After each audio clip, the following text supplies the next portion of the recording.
Yeah, it feels a little bit like a Bears game today. Long sleeves necessary as the homestand continues. It's a winning homestand so far with the Sox 2-1 winners over the Cardinals. And now the former St. Louis Browns are in town, the Baltimore Orioles, who have lost 9 in a row to take on the Sox tonight. Your starting pitchers.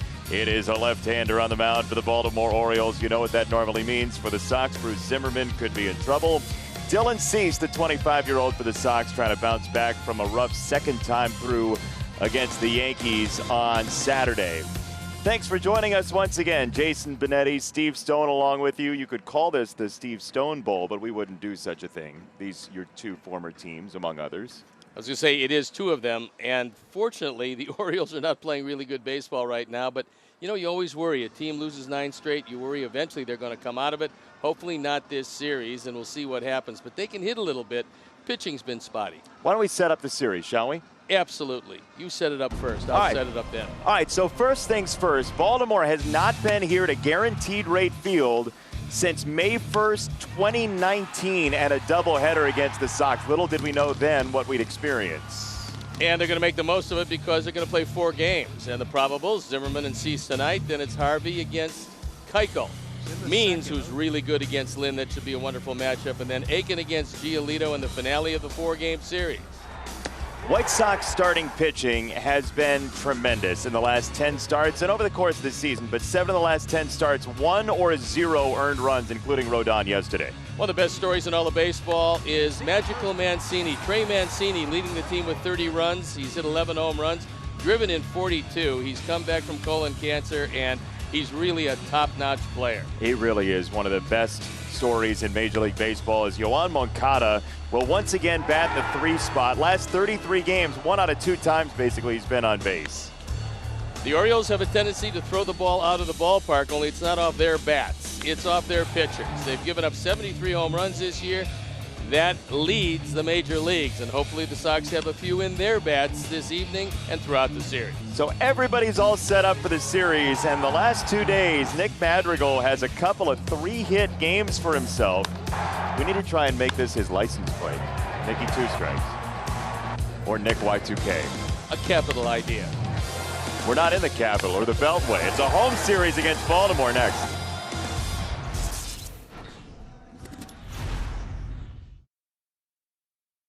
The card to carry through it all. Ford, your local Ford dealers remind you to get out there and find your wild in America's original sports utility vehicle, Ford Bronco. The one and only legend has returned. Xfinity Mobile. Get nationwide 5G on the fastest, most reliable network. Only with Xfinity Mobile. And by Wintrust, home of White Sox checking. Visit wintrust.com/Sox to open today. He is the best 2-strike hitter in Major League Baseball, and he's very well hydrated that night at Guaranteed Rate Field. Nick Madrigal and the White Sox will do battle with him in the 1 spot today. And look, Nick Madrigal's made a very slight tweak to his batting stance, and with that, he's started to really hit.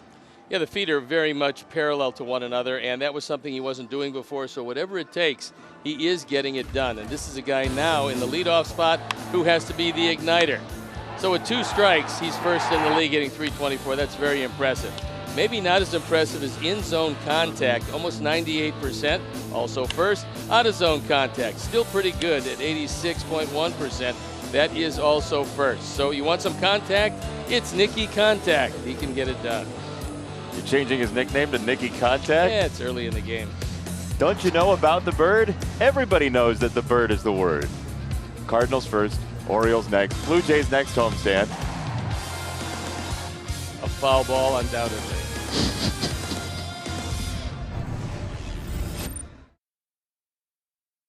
Put the tarp on the field. We are of the belief, looking at the radar, this is not going to last very long. We expect to have baseball tonight.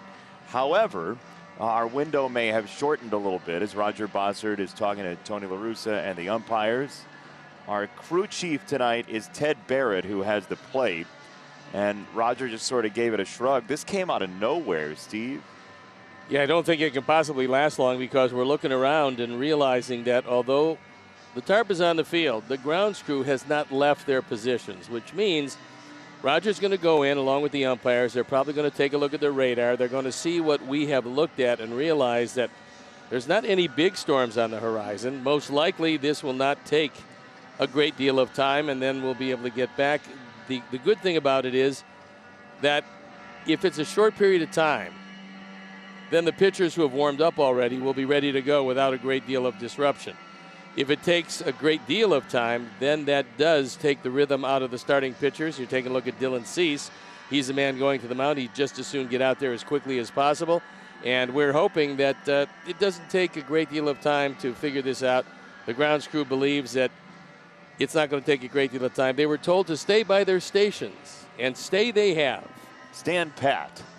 That's a good sign normally for baseball when the grounds crew is staying out there by the tarp rather than going inside or wherever else they might go. And there you see the Orioles, who've lost 9 in a row. Baltimore in last place in the American League at 17-32.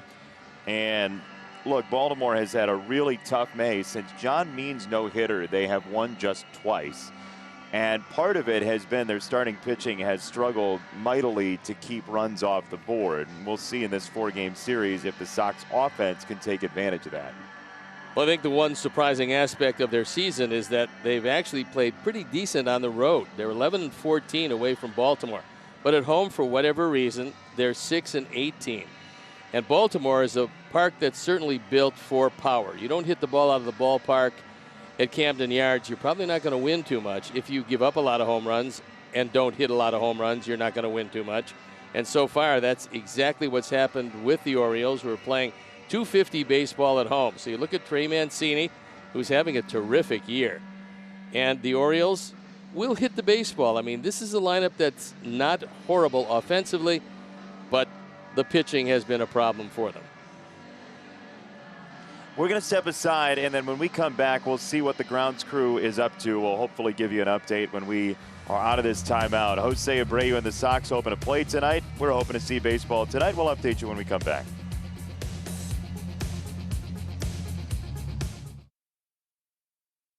So it's the big story presented by Mattress Firm. Sox starting pitching since April the 20th. #1 in baseball in ERA. #1 in opponent slugging percentage, 7th in strikeouts per 9, and we'll see if Dylan Cease can ramp that up against an Orioles lineup that sometimes is offensively challenged. It's coming in here for 4 games. Dylan Cease ready to go to the mound, and he's on for his 10th start. His ERA a good one, just over 3. The toughest part of this lineup is the top 3, Mullins, Mancini, and Santander. And if you can get them, usually you'll get the Orioles. Here's a speedy Cedric Mullins to take strike 1. First inning presented by Toyota. And a strike called by the crew chief, Ted Barrett. A billowing jersey signals a harsh wind and a chilly autumnal wind tonight at Guaranteed Rate Field, as Cease has relied on the fastball for 2 strikes. 19 minutes officially on the rain delay. The wind northeast at 17. And not surprising. I mean, it's just not a great day. And Mullins normally is a tough guy to strike out, and he gives you good at-bats. Yes, he does. Mullins into center field, and he may run. We'll see.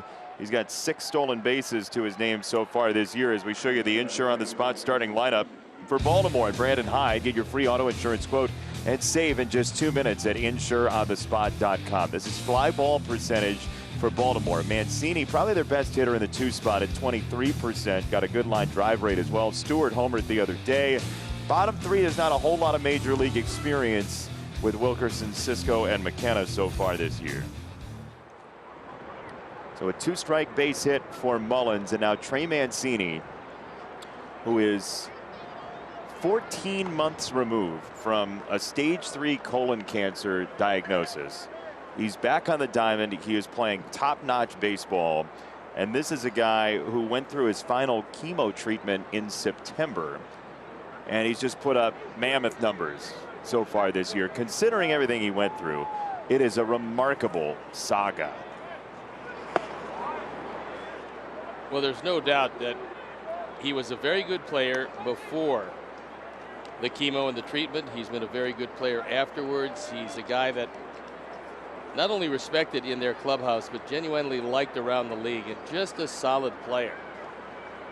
I got to believe Brandon Hyde is going to run tonight, trying to run themselves into some offense. Mullins is likely the best speed that they'll flash as Mancini's ahead, 2 balls, no strikes. Trey Mancini, born in Florida, but went to college at Notre Dame, not far away from here. And you see he's got nearly a quarter of their runs driven in this season. Mullins 6 out of 9 in the stolen base department. 2-1. They're looking for a pitch to run. It's probably here, but you do wonder about the footing in the infield. It did take a little rain, not a whole lot. And they put a little drying compound around first base. So if they're not entirely sure about the footing, then he won't be going. But this lead is bigger at first base. He holds and Mancini gets hit. Trey Mancini gets hit with a fastball and goes down in a heap. My goodness.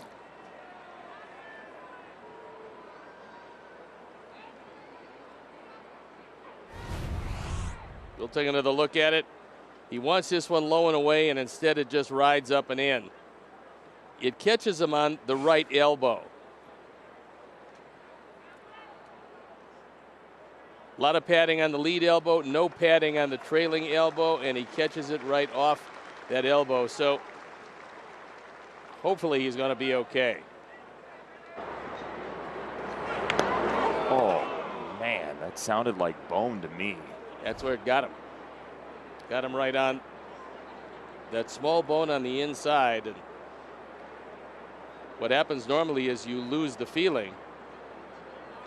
Then that's replaced by pain. He's flexing it right now. And so Mancini's going to walk over to first. He's going to stay in the game. He's going to stay in the game.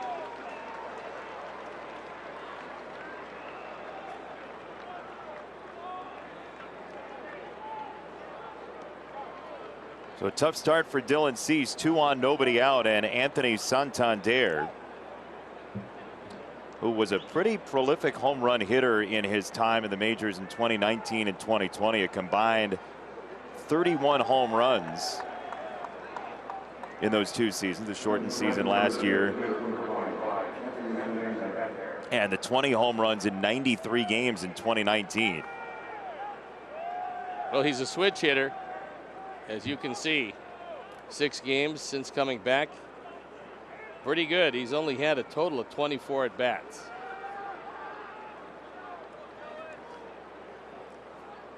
Santander had a sprained left ankle, so he's been off for about a week, as there is that curveball that Dylan likes to throw to left-handed batters. Ground ball would be mighty fine here from Santander, who is willing to expand the strike zone. Well, if you can get him to hit the ground ball, you're probably going to turn 2.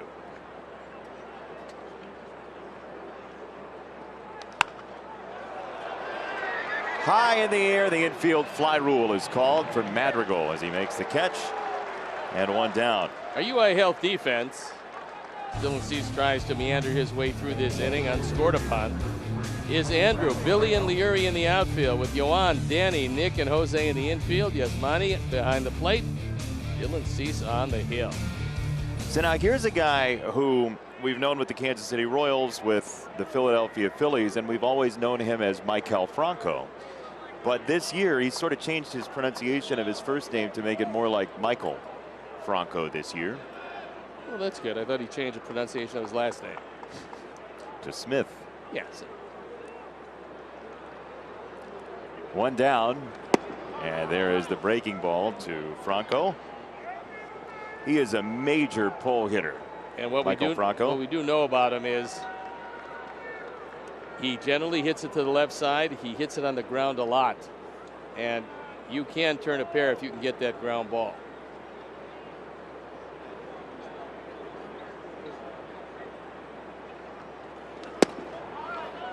Backed off the slider. It's 2 balls, no strikes.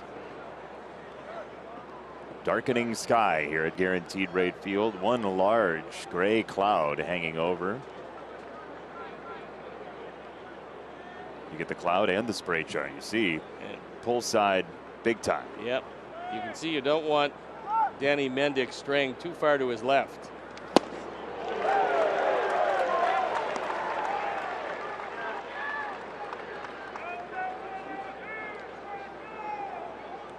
Two and one to Franco with Mullins at second, Mancini at first.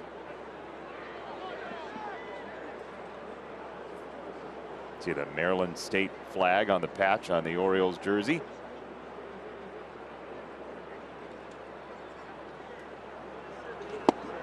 He broke off another one. Franco has not loved the look of the slider. He looks like he's allergic to the slider. Well, it looks like as soon as the slider's coming, he starts to move both feet.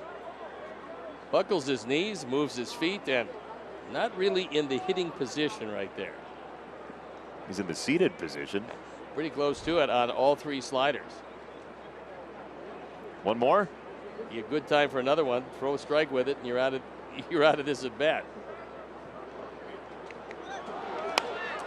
Mullins was off, and it's fouled away on a fastball. One of the things that Sox pitchers haven't done a whole lot of, which is something that they should really start to think about, is taking a couple looks at second base, because so many times they are so intent on the hitter that they only look back once. We've talked about it with other teams in the advanced scouting report, and Mullins, who is their premier base stealer, took off. They wouldn't have gotten him at third base.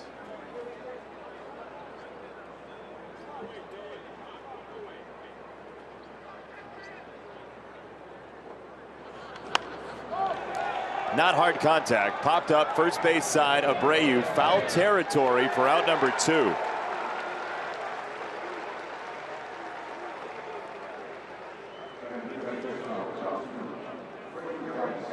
Jose loves catching pop-ups. He always has this 1,000-watt smile on his face after he catches a pop-up. Well, he's got a very big smile because he looked all around and didn't find Dozier anywhere. And Carlos Rodon. No. 2 down for Freddie Galvis, who's had a pretty good season. He got a 768 OPS.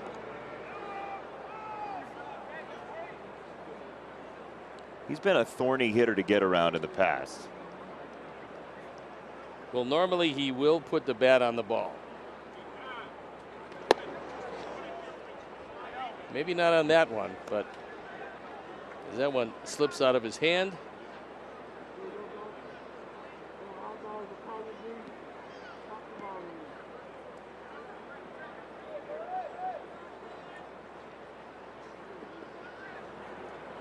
Single and a hit batter, and 2 down now for Galvis.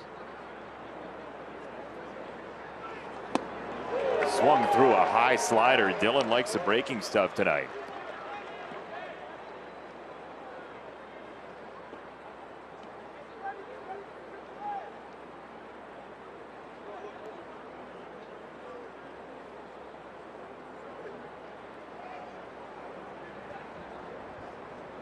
All 4 of his home runs have come against right-handed starters. Ooh, that was a decent slider that might have had a piece of the plate. He didn't mean to throw it there, I don't believe. Nope. Yeah, I think he wanted that ball in, and Yaz had to backhand it. You're just not going to get that call. 2-1 for Galvis. 3 balls and a strike with DJ Stewart coming next.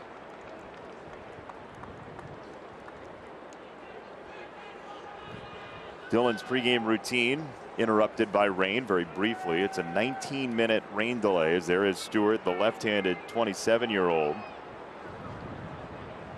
You hear the wind ripping through the ballpark. You can see the flag starched. Just when we thought summer had been ushered in. It was summer for a couple of days. Not so anymore. Now we're playing. Is it raining again? I mean, there's a gale force wind warning. So you can tell that get a fly ball up to right field. It's not going to stay in the park. You'd like to get out of this before Stewart, who's got some very big power. 3-2. He got him to swing through the slider. Breaking ball feeder from Dylan Cease to navigate through 2 on, nobody out for a scoreless first. Yeah, he told the trainer, I can't feel my arm. And so, as if things can't get any worse for the Orioles, their biggest run producer is leaving the ball game. Pat Valaika is going to come in for him. And here's your Insure on the Spot starting lineup for the Sox. Get your free auto insurance quote and save in just 2 minutes at insureonthespot.com. Zimmerman has had trouble keeping the ball in the park at points. So has the Orioles staff on the whole. Grandal bats in the second spot today for the first time.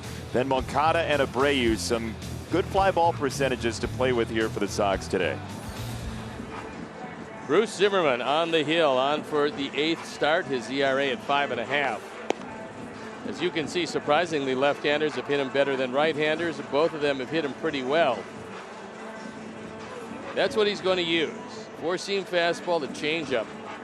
Slider used to be the one pitch that he leaned on, but not so much anymore. So we'll have to see just how effective he is. The four-seamer is not overly fast. It's anywhere 91 to 93.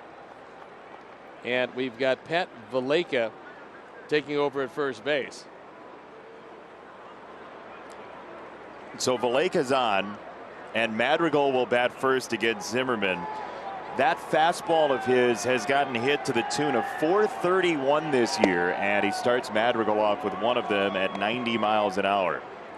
If you're going to throw a fastball below league average, which is probably 93.7, 93.8, you're going to really have to hit your spots with it. Nick down, 2 strikes. I mean, here you see it. Zimmerman slugging percentage against the fastball, 776 is untenable. There's no doubt. Curveball is his strikeout pitch. This is where he gets his swings and misses. And changeup still pretty good. That's breaking ball for strike 3, and the rare Madrigal strikeout.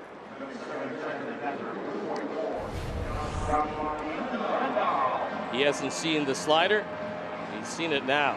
And that happened to be a good one, especially when you're ahead. And we talked about the slider. It used to be the pitch that he could lean on.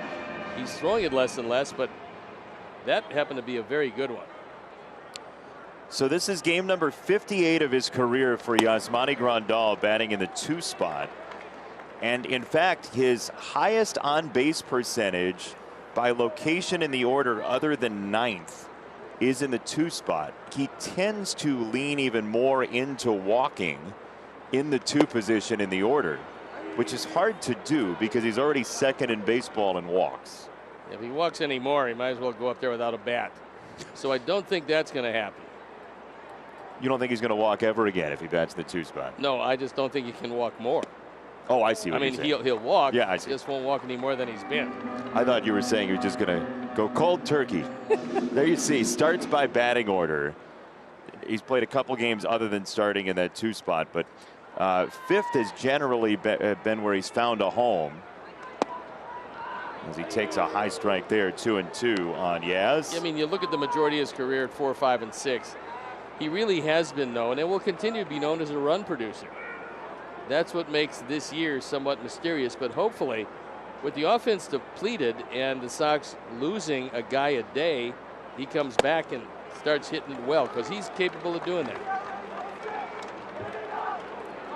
To me, it makes a lot of sense to have Grandal in the 2 spot with his on base percentage ahead of Moncada and Abreu. You can really help set the table for those guys. 3-2, yeah, swats it to center, and he's got a 1-out single.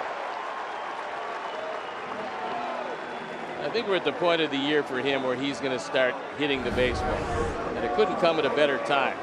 There's a change, and he waits back. I mean, this happens to be a very good pitch, and Yaz dumps it into center field. So I think in Tony trying to experiment to find out which lineup works, especially with Tim Anderson out of the lineup.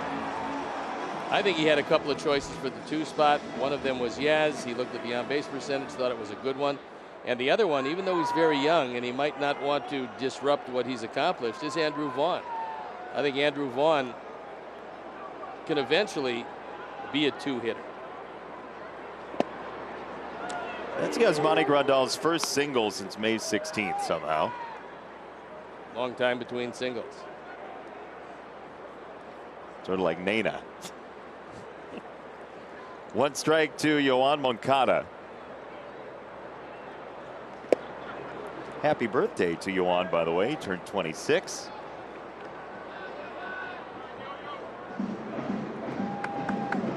Some intriguing birthdays we'll share with you in a moment on May the 27th.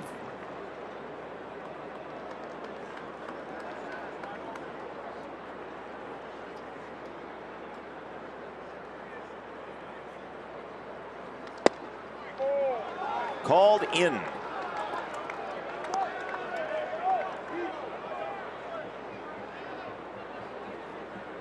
Outfield straight away. If they get a chance, they're going to run on Cedric Mullins. He's a terrific center fielder as far as going to get him alley to alley.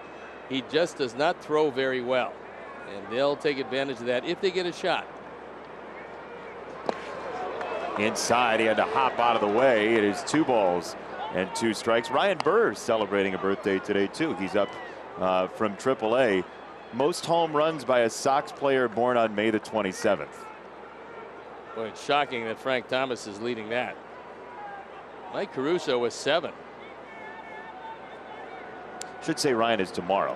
Well, happy birthday tomorrow. Early birthday for Ryan. 2-2. Moncada fouls it away. Here is your Geico player profile. Make it easy. On base percentage since April the 18th, Yoan Moncada is #1 in Major League Baseball. Max Muncy, who leads baseball in walks, is 3rd. Castellanos, Judge, Austin Riley. 2-2. It's in again. Zimmerman toying with the inside corner and not getting it from Barrett. A couple of good calls by Ted Barrett. Neither were strikes, and he called them that way.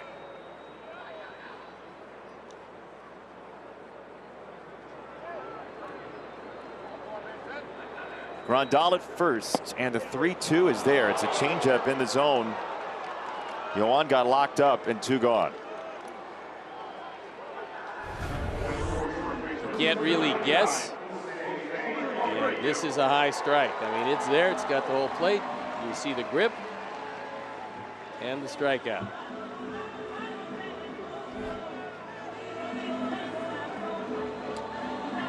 Now Abreu. Jose needs 9 bases to pass Ozzie Guillen for 9th in White Sox history. Is that why Ozzie's not in the studio tonight? Because he's afraid that hates to see those records fall. Total bases is going to go away. Yeah. For 9th. If he gets 9 bases tonight, it's going to be an uproarious Sox victory.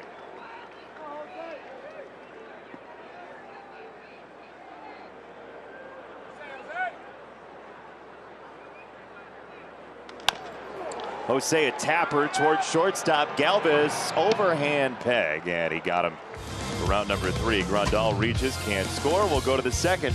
Zeros. Today on White Sox baseball, and in the halcyon days of starting rotations doing very well for themselves, Carlos Rodon was once again fantastic yesterday. 6 innings, 1 hit, 1 run, 10 strikeouts. No, a remarkable performance. Unfortunately, Edmund spoiled the parade. Carlos actually caught a pop-up, almost caught another one. That's not Carlos singing. It's not like a Milli Vanilli sort of situation there. It's Opera Guy. Opera Guy's good. Dylan Cease to DJ Stewart, former first-round pick out of the venerable Florida State Seminoles program. Second inning brought to you by Menards. Stewart can hit him a long way, just doesn't hit him all that often at this point.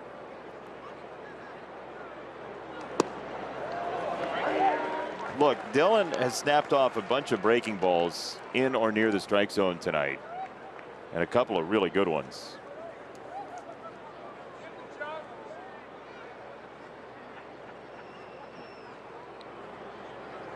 Oh, 0-2, Cease to Stewart, and he buried a changeup.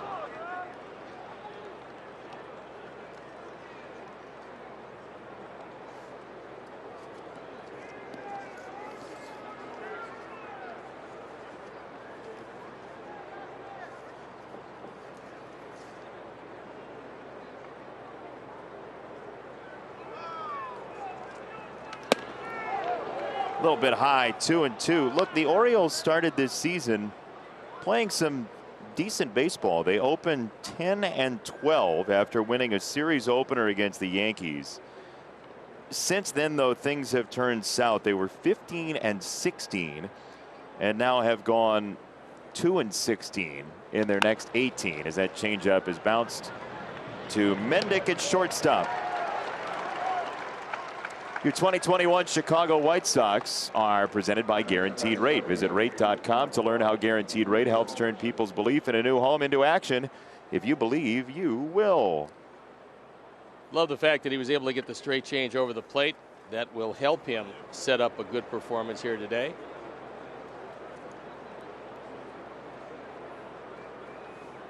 Here's Stevie Wilkerson. Third season in Major League Baseball for Wilkerson, who played 117 games for the Orioles 2 years ago with 10 home runs. Actually had a pretty nice offensive year in 22 at-bats so far this season.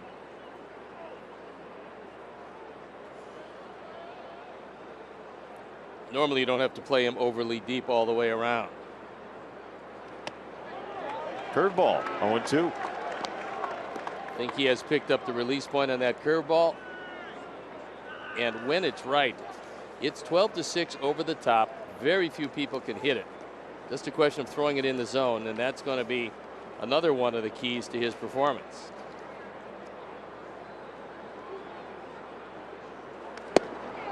Tight slider. Wilkerson had a notion, didn't swing.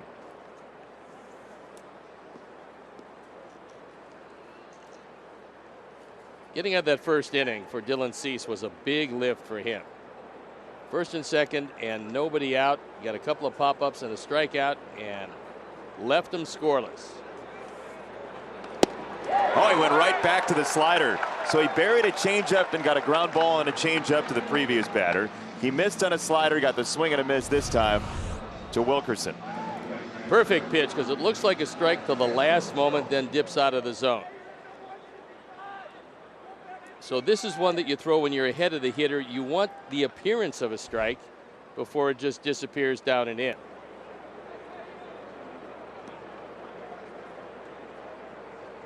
Now Chance Sisco, former second-round pick of the Orioles, who's been sort of a cameo player for 5 years for Baltimore.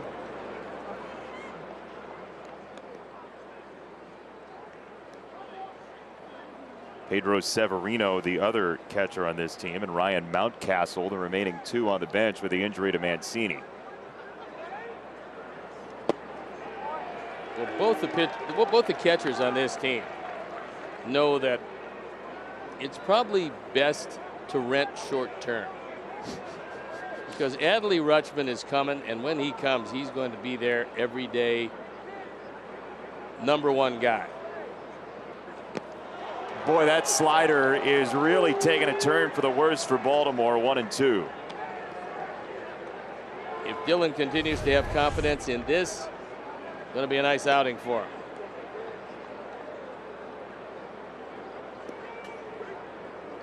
If he throws the same pitch with 2 strikes, that's the one that Yaz has got to make sure he blocks. Swing and a miss. Slider in the zone. He didn't necessarily want it there, but he punched himself a ticket anyway. 1-2-3 for Dylan Cease, and the slider is looking tantalizing tonight.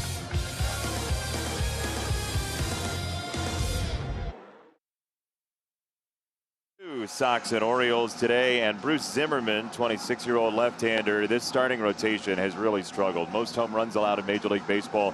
Don't get many ground balls, a lot of line drives and fly balls, not a really good sign. Exit velocity, barrels, perfect combination of launch angle and exit velocity. It suggests the offense should not hibernate this series for the Sox. No, it'll be a nice night for the Sox to start hitting the ball in the air, because you hit the ball in the air, there's a real good chance it's going out of the park. Bruce Zimmerman, there have not been a whole lot of Baltimore natives who have pitched as starters for the Orioles, and he is one of them. He is from Ellicott City, which is west of Baltimore. Balmer? Balmer. Yeah. He went to Towson at first, then transferred to Mount Olive in North Carolina.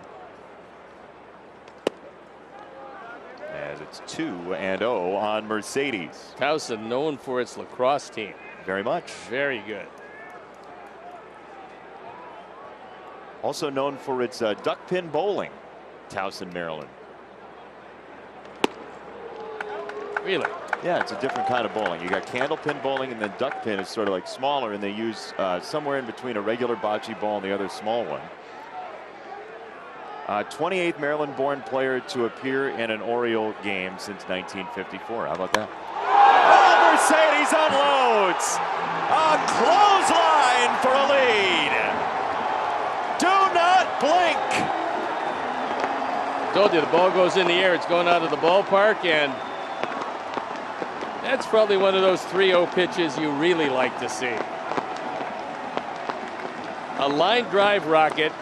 That didn't take long at all to leave.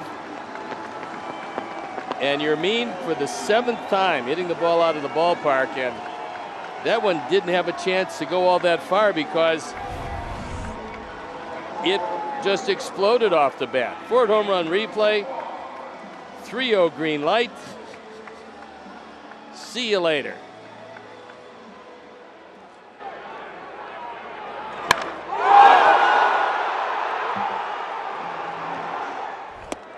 That ball was in pain when it left the ballpark. Not too many hit much harder than that. That's 116 miles an hour off the bat. My goodness. That's his first home run since the famed Astudillo home run. He said woo because he realized he's not going to hit too many harder than that. Andrew Vaughn to shortstop. This is Freddie Galvis on target to Valleca for out number 1. Well, that's why we tell you those things about line drive percentage and not getting a lot of ground balls and home runs allowed. The Orioles have now allowed 74, the most in Major League Baseball this season. In the AL Central, Cleveland has won already today, 5-2 over the Tigers. Well, they're playing them every day for a month. Feels like it, doesn't it? Yep. Yeesh. Tigers did win yesterday as that ball smashed into center field, and a big old skip past Wilkerson's failed bid. A 1-out single, and maybe the hardest hit ball for Leori Garcia this year. He's been hitting the ball on the ground a lot, occasionally hitting it in the air, but line drives have been few and far between. But he reaches out this time and takes it right back up the middle. So that's a fastball. We told you the Zimmerman fastball gets hit hard, and 2 of them this inning got hit real hard.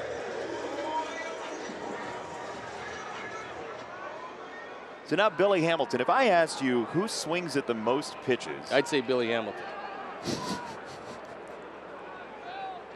in the White Sox lineup, what would you say? As he takes a ball outside, 1-0.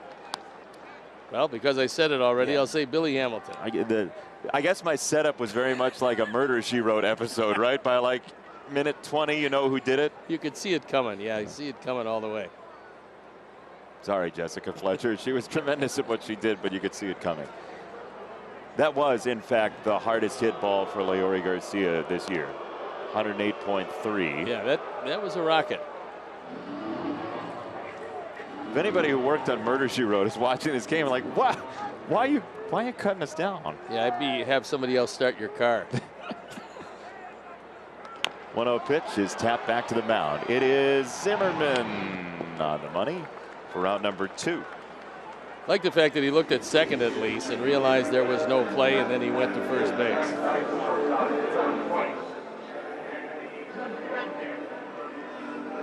Two down for Danny Mendick, who has been clearly inspired by Adam Eaton, because Danny's mustache has appeared once again.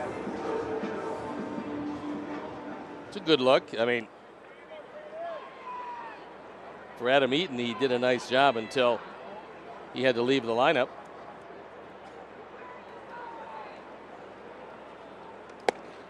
Ball 1 to Danny.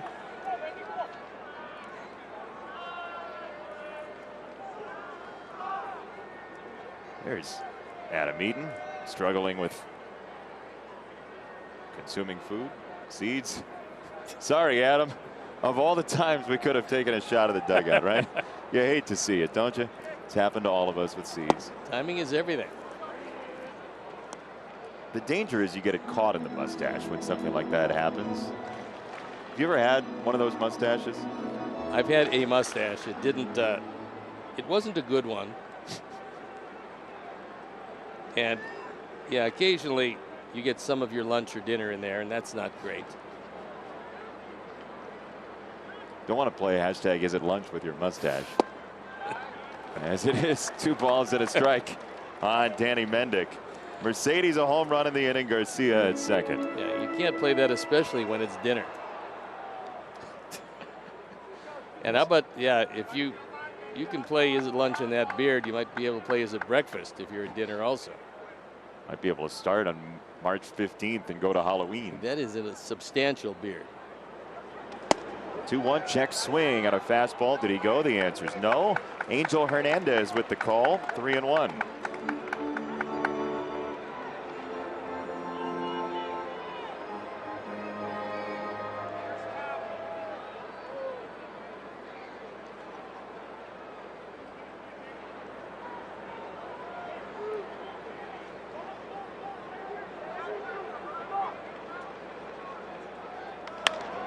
Danny chops it down the first base line and foul.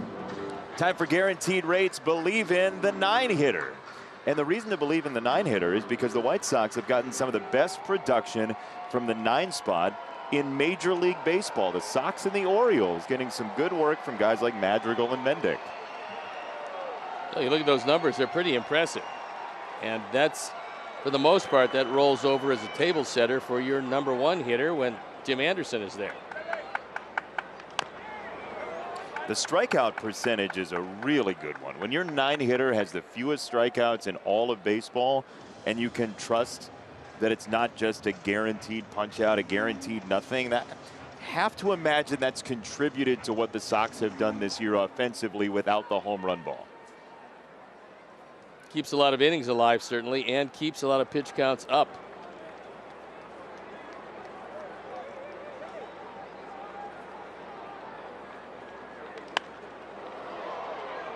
As Zimmerman's pitch count grows, another foul ball from Mendick. It'll be an 8th pitch to Danny.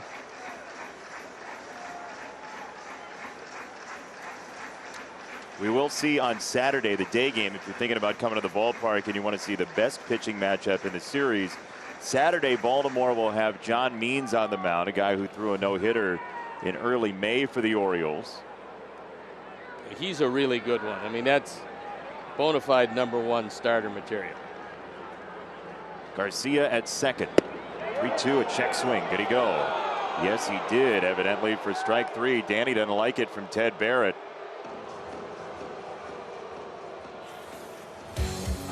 But you mean Mercedes. 3-0. Uh-oh.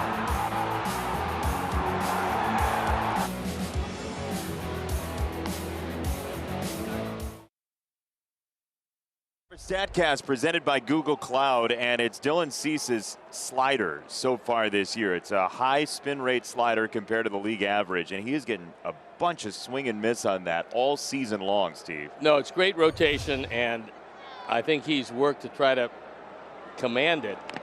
When he does, I mean, like that one, you're just not going to do anything, especially on the first pitch. I'm kind of surprised it even elicited a swing. So strikeout by pitch type, 26 times the slider, and then the four-seamer, which is his high fastball, with only 7 going to the curve and 7 going to the changeup.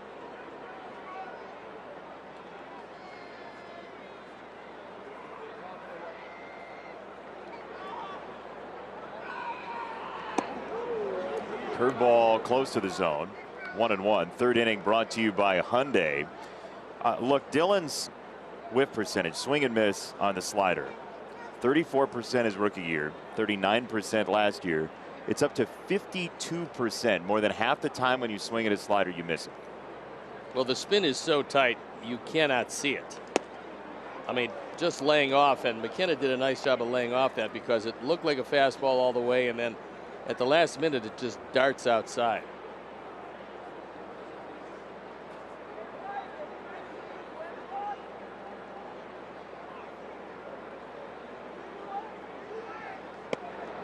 Three and one to the 9-hitter McKenna, who is a rookie. He's 6 for 28 in his major league career. Oddly, he has a triple but no doubles or home runs. Good speed. Call a strike, Ryan. Sorry, buddy.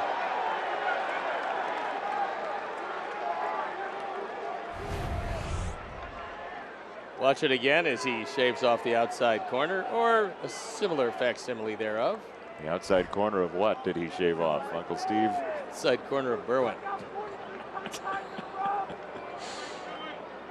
3-2 coming. It's a fastball, and that one is a bullseye. Fourth strikeout in 5 batters for Cease, who's dealing. Well, after taking the last one, this one has the whole plate. We'll watch it again. We had a hitter by the name of Ryan Lamar, didn't we? Oh, yeah. Yeah. You've never seen McKenna and Lamar in the same room, have No, you? they do look very similar. They're the same guy. That is a great call by you. It's exactly the same Wow. guy. Both Ryans and both very similar. I like that a lot. And we got to do that side by side at some point. Yep. Have we seen him in the same room? I don't believe McKenna was as accomplished of a hockey player as Ryan Lamar was.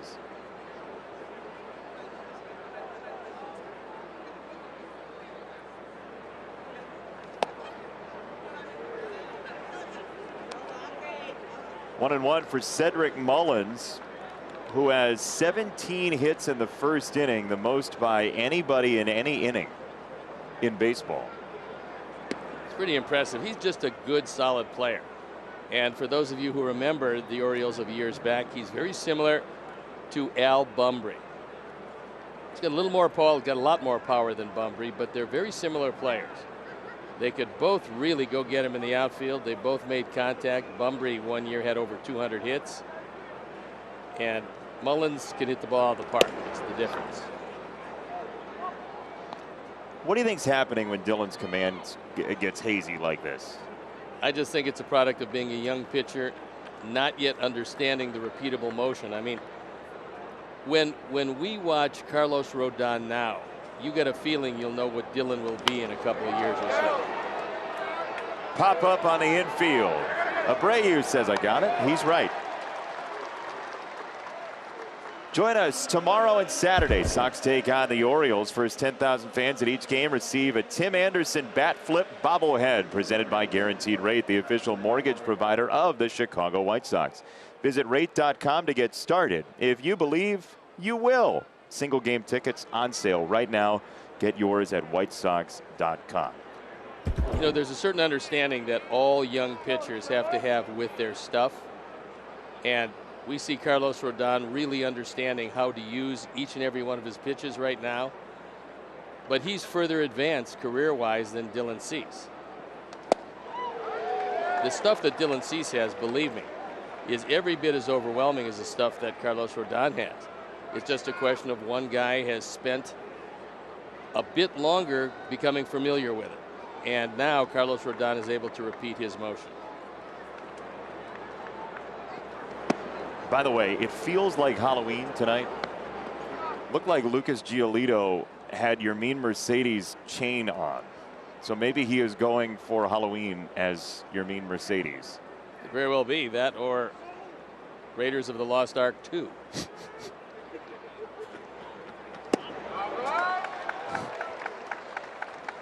The secret of the hidden ace. 1 ball, 2 strikes on Valleca, who came in for the injured Trey Mancini. Well, perhaps whenever your Mean hits a home run, someone else gets to wear it, which would be a nice tradition. Check swing, did he? We'll find out. No. Wow. Angel was poised and ready to pounce. It looked like he was going to punch him. He looked like he was ready for the 100-meter dash. Ooh. And Valleca gets the benefit. There he is. No. Get a better look at it.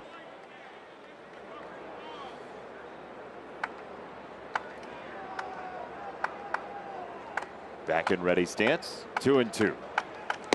Way outside, a wavering slider. 3-2.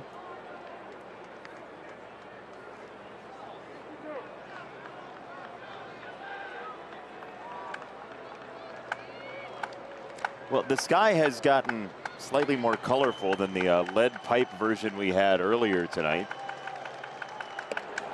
Outside ball 4. Valleca takes a walk. And Santander will hit here in the 3rd.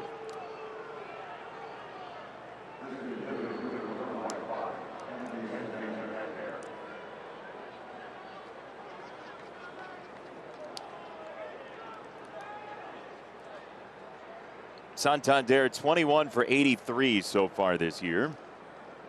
And I believe he's one of the guys going forward that Baltimore would like to have in their starting lineup. I think he's a good enough hitter and versatile enough to probably warrant that.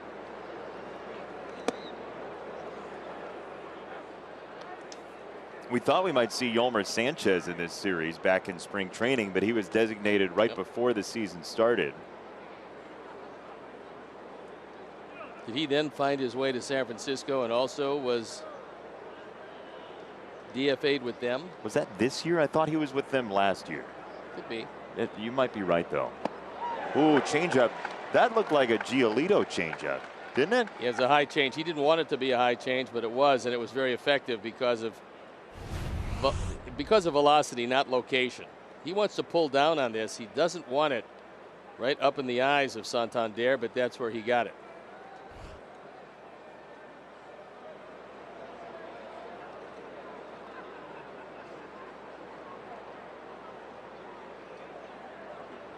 One. There's a fastball on the inside corner, 1-2. Well, that was a really good pitch because it's exactly where Yaz called it.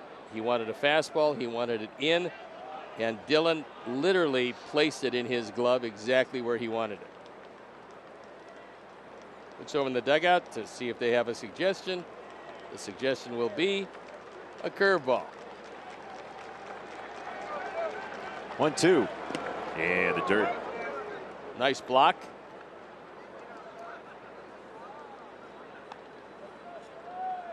So because that's a 12-6 curveball, because you want it to be a wipeout curveball, probably the aiming point for Dillon on that is probably just above Yaz's head. Because if he can throw it above his mask, it's going to wind up knee high. 2-2. Struck him out. Good job by the clapping section in row 1 over the Wintrust sign. 5th strikeout for Dillon Cease. This one on the heater to Santander, and Dillon banks his 5th strikeout. We give you notes, we give you news and notes because we want you to have the whole shebang. Noah Syndergaard shut down 6 weeks at least. Yeah, that's really bad news for him and the Mets. You can imagine DeGrom and Syndergaard at the top of that rotation, but they'll have to wait a while. 2 months for Corey Kluber, a subscapular muscle in his shoulder. Yeah, and it's 2 months. It's a month for sure he can't throw the ball, and then they figure a month rehab. Realistically, whatever they get from Kluber this year will be a big plus. So you were talking about it during our impromptu crossover. Yes. In the pregame show, and the hamstring injuries that have befallen the Sox and a bunch of them in Major League Baseball. What do you think it is? Well, I think it's a number of different things, and I think one of them has to do with the most unusual season last year and then moving into this year coming off that most unusual season. First of all, for younger players, there was no minor leagues. They didn't have a chance to play, and it was very difficult for them. Madrigal, Galvis, nobody's home for Baltimore. We're waiting to see what's that scored. If Galvis picks it cleanly, he'll make the throw and get him, but it's a tough play, and he's going to be given a base hit, which is good. Once it gets by Franco, it's really a tough play, and Freddie Galvis, who's normally dependable at shortstop, can't corral the baseball. So let's take a look at not only the 60-game season, but last year there were 2 spring trainings, and every baseball player has a certain rhythm that they get used to. They're working out now as year-round players, most of them, but as far as baseball-wise, you get ready to go to spring training. You're getting there. It's early. It's the early part of February, sometimes the middle, but early part usually of February. Your body is used to that. It's also used to getting geared up for a baseball season, and so you move along in the spring realizing that you have to be ready to go, but you don't have to be ready to go until about April 1st, Well, this year they had a regular spring training, but last year it ended on March 12th. And then everybody took 4 months off, in their body and their regimen was really truncated and confused. And so when you picked it back up again, you had to tell your body, okay, it wasn't the beginning of February. Now we're into the summer season. You only play 60 games. I think this year, baseball is paying the price for what happened last year. As far as guys just getting injured, I think the training programs are still great. I mean, we have wonderful strength coaches. I think every team probably feels the same way about theirs. I think workout regimens are terrific, but I think it disrupted the program for a lot of players, and I think this year we're paying the price for what happened last year, and bodies just are not adjusting to the layoff they had. So, yeah, they stretch, they do everything they used to do, but you're going from a 60-game season and 2 spring trainings to a regular season this year. 2-2 for Grandal. So when do you think the cycle, you think it's after this season everybody sort of gets back to normal musculature-wise? Yes, I do, but I'm hoping, we're at game 49 right now, which meant last year there was 10 more games so the regular season came to an end. What I'm hoping for is that in the later portions of this year, it works out real well. And we'll start seeing all of these little nagging injuries. I mean, we've seen so many hamstrings. We're starting to see obliques. We're starting to see back issues and side issues. I mean, we're seeing injuries in numbers that we haven't seen before. Strike 3 on a breaking ball. Grandal goes down. 4th strikeout for Zimmerman.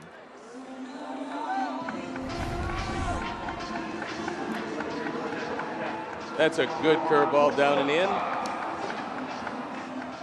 You can see the rotation, and same kind of curveball he threw to Madrigal to strike him out in the 1st inning. 1 down for Moncada.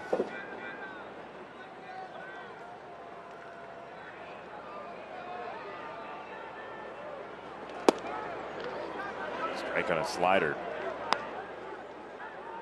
And one of the things, Jason, that you can't avoid, I mean, you can't avoid hand injuries and some of the other injuries that we've seen, but I'm just talking about core injuries, hamstring injuries, and those type of injuries that you don't see quite as much of in a regular season. Well, I mean, it's such an advanced game and understanding of so many things, but we still have this proliferation of Tommy John surgeries, and things are going to happen, especially to pitchers, with the torque and with everything happening in terms of velocity. That's the biggest factor, is velocity on all the pitches, and the increase in that will increase pitching injuries. It was one thing, and it was kind of a rarity at first. one thing to see that Tommy John surgery, and nobody wanted to have it, but they found when you came back from the first one, you came back with a stronger elbow than when you left. But now we're seeing the second round of Tommy John injuries, and sadly, occasionally a third round of it. By the way, Trey Mancini is one of those happenstance injuries tonight. He was hit in the right elbow with a pitch from Dylan Cease in the first inning of this ball game. It's a bruise. It's a right elbow bruise. X-rays for the fracture were negative. That's good news for Baltimore, because they need Trey Mancini in the lineup if they're going to win any games this year. Well, there's no doubt. You come in and you're looking at a lineup that doesn't have a lot of thunder, and you lose the guy who driven in 42 runs, far and away leading his ball club, leading a lot of ball clubs in runs driven in. So you just really hate to see that happen. Madrigal at first, 1 out and a 3-1 from Moncada. Went after a changeup outside, 3-2. That was ball 4. He expanded his zone, and normally during this run that Yoan has had, he's not swinging at a whole lot of pitches out of the zone.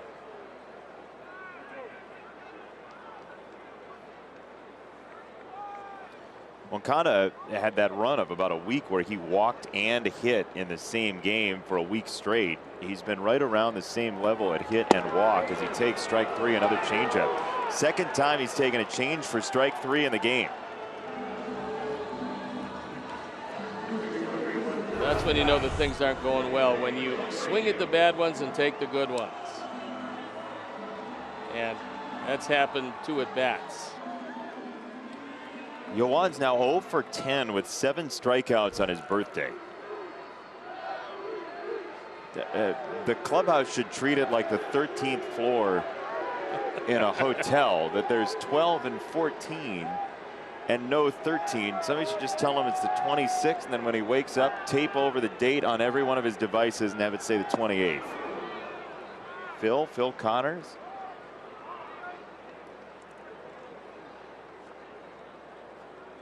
Pretty good curveball. Yeah, it is. Pretty good curveball indeed.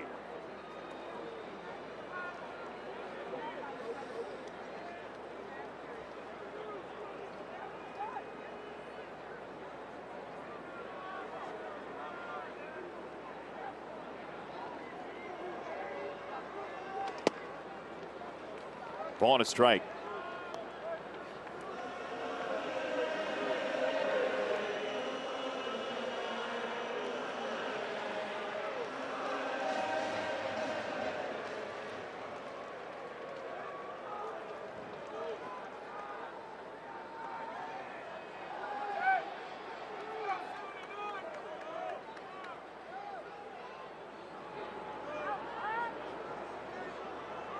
One. High curveball, 2-1. Jose wants to get in a position where he's ahead in the count, which he is now, and know that he won't be able to get inside on him on a fastball and throw it by him consistently. That's what he's done against the Orioles. Probably due to hit one out of the ballpark here very early in this series.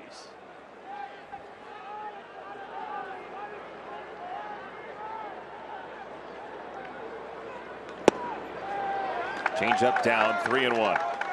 He really took that one well because the hands didn't come forward. He saw it all the way as if he was expecting a change, and it was just out of the zone. So for Zimmerman, this is a really dangerous pitch. What would you throw him?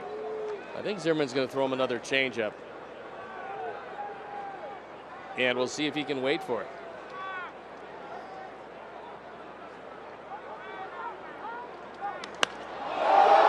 Labeled by Abreu.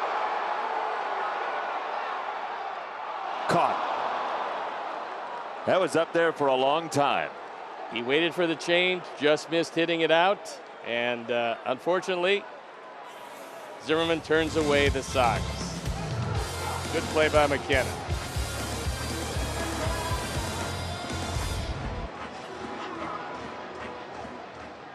Brought to you by Elk Grove Village. Learn more about our Beyond Business Friendly community at makerswanted.org. Dylan Cease to Michael Franco. And a first pitch grounded foul, third base side by Franco, who popped out foul in the first inning. Sox lead on the strength of a 3-0 home run for Yermin Mercedes in the second inning.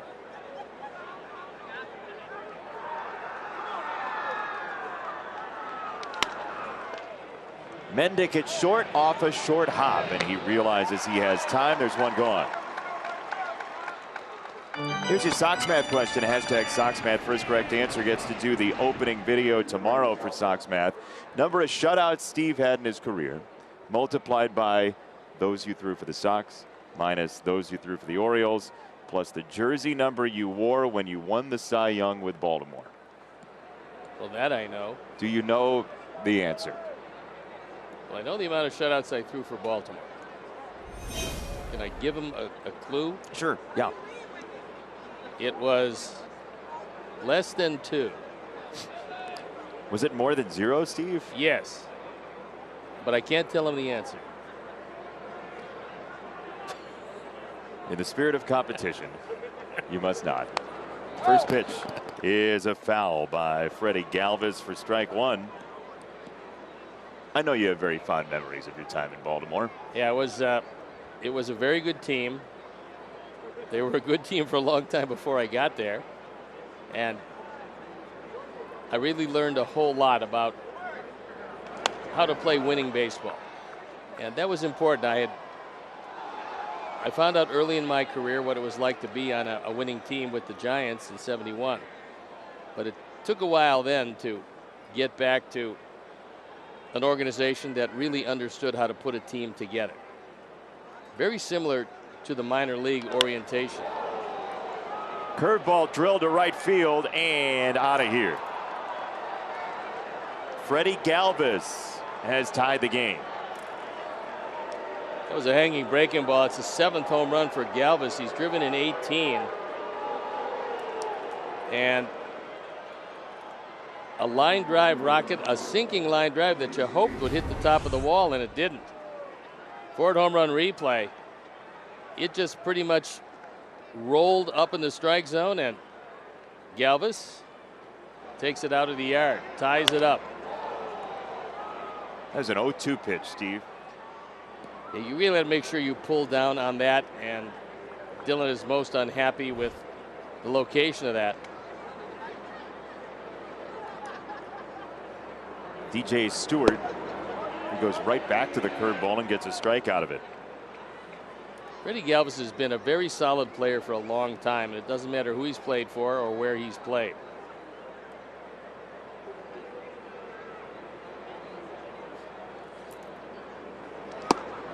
Changeup, 0-2.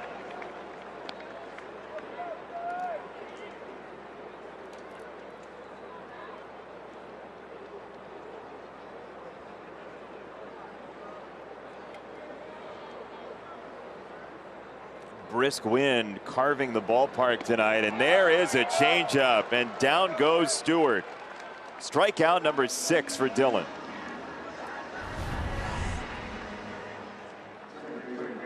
Saw all the pitches, and the final was a change that looks like it's coming very close to being a splitter. What do you see there that suggests that? Well, you can tell the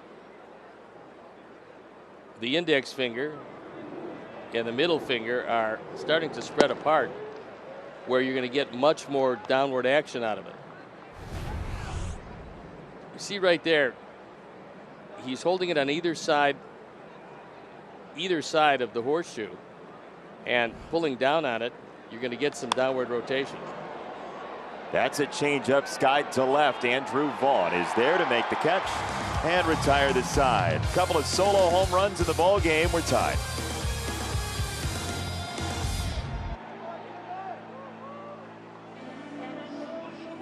Game at the St. Louis Browns, September 27, 1953. Just about 3,700 people were at that game. The Sox beat the Browns. They moved to Baltimore. And then the first game at home for the new Orioles in front of 46,000 plus at Memorial Stadium was a 3-1 final score for Baltimore, and the Orioles were managed in '54 by Jimmy Dykes, who is the all-time winningest manager in White Sox history. Virgil Trucks took the loss for the White Sox in the first ever Orioles home game. First pitch to Mercedes is strike one. Minnie Minoso, Nellie Fox, both in the lineup that day for the Sox. First Orioles home game ever. How was Memorial Stadium? It was a great place to pitch, and I think for the fans, it was a great experience. I really love the new ballpark. I think Camden Yards is gorgeous. But the Orioles got to do something to get a fandom back that used to be rabid, really enjoying the Orioles, and these days, not so much. Maybe if they can build themselves a good team, maybe they can bring them back.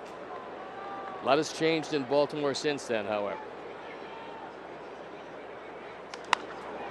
Mercedes on a curveball rips it foul. It's a great sports town. It is that. I mean, they love the Ravens still, no doubt about that.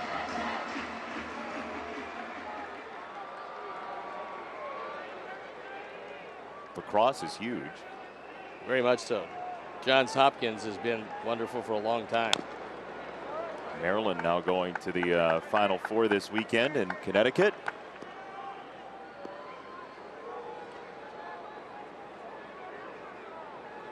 Some O's fans. A few more. Pockets of O's fans. Mercedes does the limbo rock. 2 balls, 2 strikes.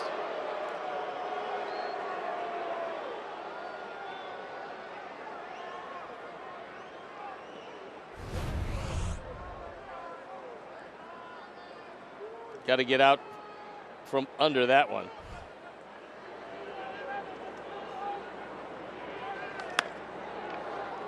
Inside out and foul, first base side.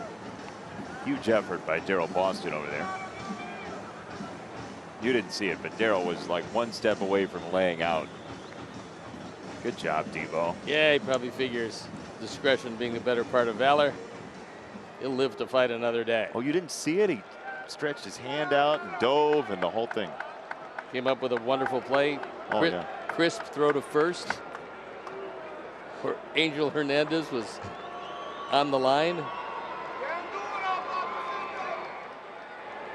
2-2 from Zimmerman to Mercedes. Yeah, that is ball 3. He read that the whole way. Love to see Yermin on to start this inning. You just don't like to allow struggling teams to hang around too long in games.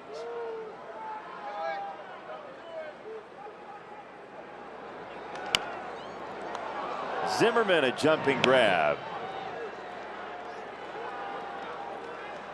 Follow our Sox insider Vinny Duber at NBCSportsChicago.com, presented by Nationwide agent Jeff Vukovich. Get to enjoy knowing the Vuk as much as you do the jingle at JeffVuk.com, because Nationwide is on your side. Eh, It's fine. yeah, but, you know, little rain. It's a soggy rendition. It was. Sounds like a shortstop for the St. Louis Browns. Oh, you hit right to soggy rendition. It was 1 for 5 on the afternoon.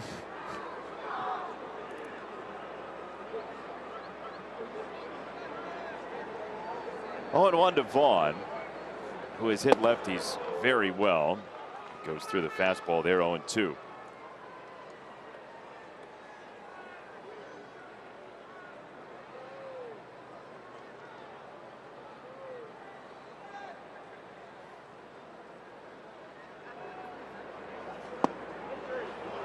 Called strike 3. Andrew thought it was in. He was likely right, but Zimmerman has strikeout number 6. Sox fans looking to get vaccinated, head to Guaranteed Rate Field. Vaccinations will be available May 28th and the 29th. So tomorrow and Saturday, And every fan who receives a vaccination gets a $25 gift card to use in the ballpark. Visit whitesox.com for more details.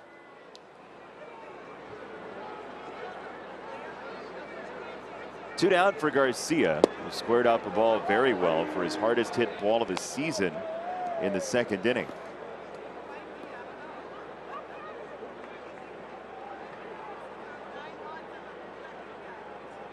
That came one hitter after Yermin hit a 3-0 fastball out of the park.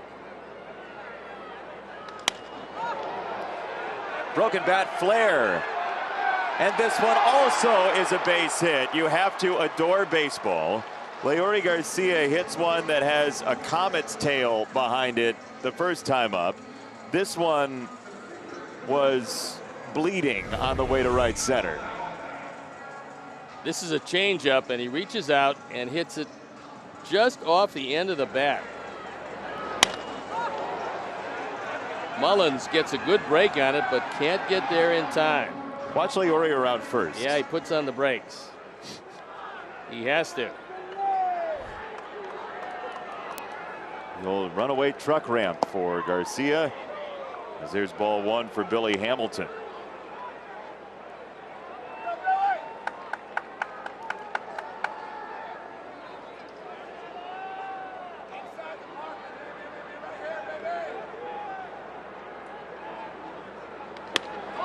Hamilton, a rope to left field that hangs up for McKenna. That'll end the inning. 1-1, good game so far after 4.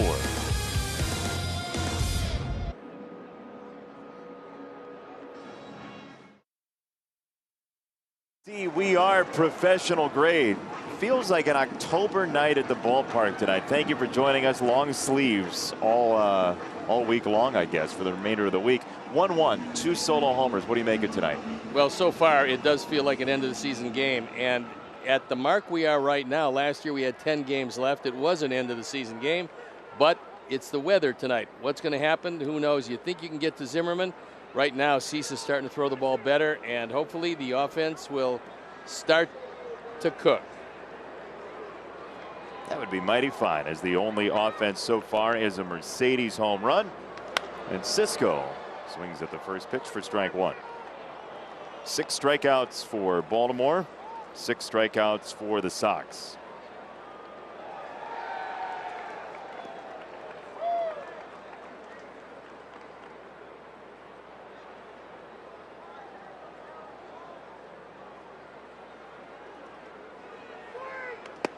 Oh, and 2. He heeded the advice, Cisco did, of the guy who yelled swing, which usually is not a great plan. No, a lot of left-handers not going to be able to get on top of a high fastball. 0-2. Another one juggled and dropped. Pretty good location for it, and this is either stick in the glove or it does not take any skill here. It's just it hits the top of the glove first and bounds away. I believe I saw today's the anniversary of the first use of the large knuckleball catcher's mitt. Made things a whole lot better for catchers, but it was still really difficult.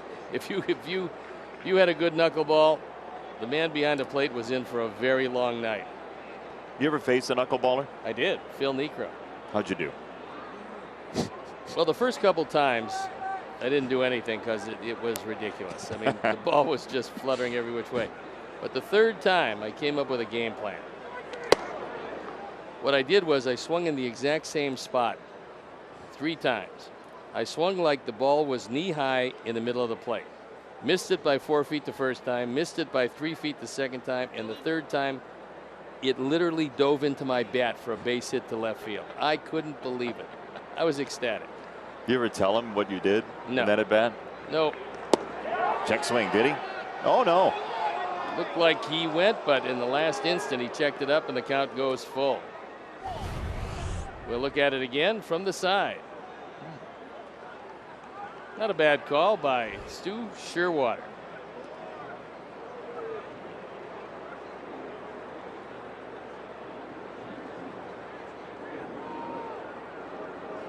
Cease on 3-2. That's a fastball, and that's a farewell. That's really what he was looking for the entire at bat. He knew if he could get one more high fastball near the zone, he was going to get him. It was a high fastball and threw it right by him. Goes down on strikes for the second time, and that's 7 of them for Dillon.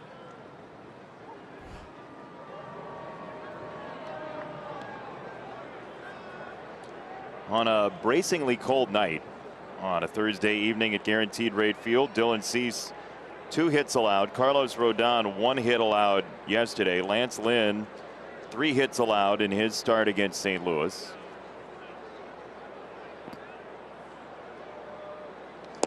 First pitch slider for ball 1 to McKenna, who struck out looking in the third after taking what he thought was a 3-1 ball 4. Then he took a pitch that was definitely in the zone on 3-2.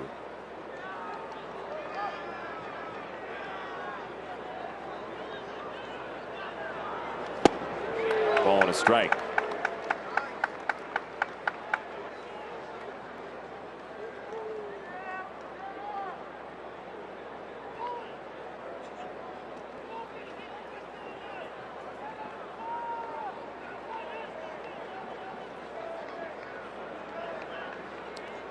One and one to McKenna. Check swing, did he? No. So you said he looks like Ryan Lamar, and I agree with you. From the side especially, that's face up. I think maybe a little bigger beard. I think Ryan Lamar could grow that beard between pitches, as I recall.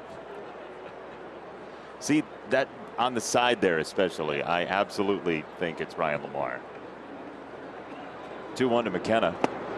Ooh, high fastball again. Dillon's loving that right now. Yeah, the high fastball is alive, and these Orioles are swinging through it consistently.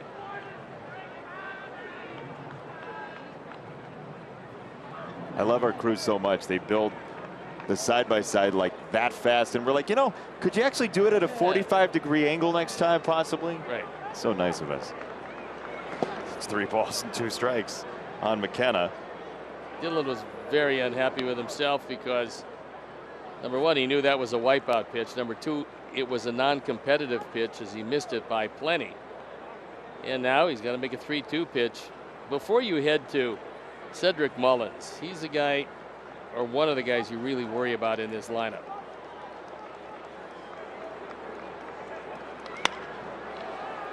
In the air, right-hand side, Abreu is not going to have enough room. Hey, White Sox fans, Xfinity Mobile delivers fast nationwide 5G on the most reliable network. Break free from the big three and save with Xfinity Mobile.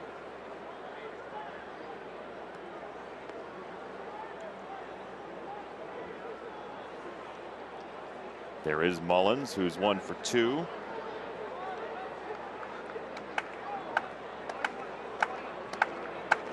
Pitch number 80 from Dylan Cease tonight comes to McKenna. And it's ball 4 downstairs.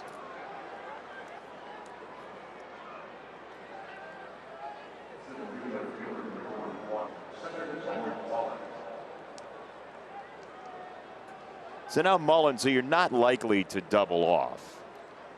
Now he's very fast and not the easiest man around to strike out. So hitting an even 300, hit a high and away fastball to lead off the ball game.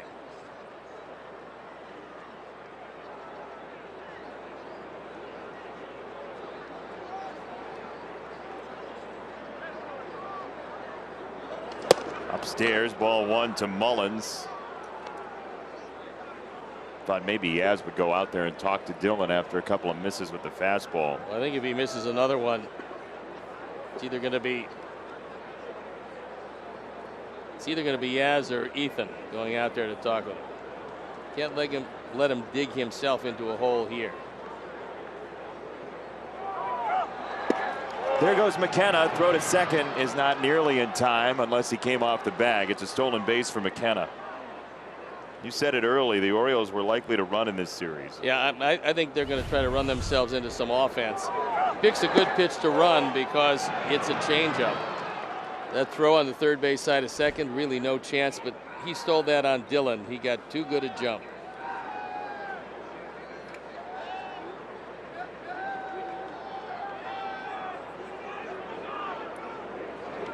Inside 3-0. For McKenna, his first major league stolen base. Well, Brandon Hyde, I certainly give Mullins a 3-0 green light.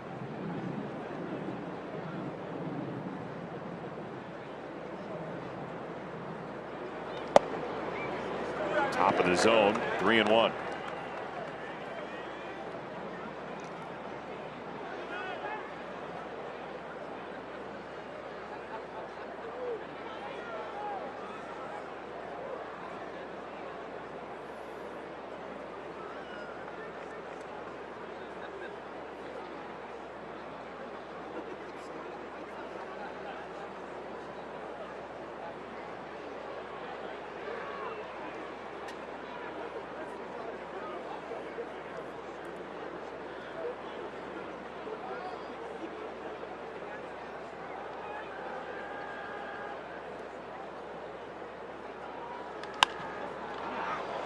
High in the night sky. Madrigal. 2 down. ComEd offers bill credits and extended payment plans to help pay past due energy bills. Call 800 Edison 1 to see if you're eligible. That was a big out. This one here is too with Valleca. Yeah, if you can get by Valleca and not have to worry about Santander until you lead off in the 6th, that's a big plus.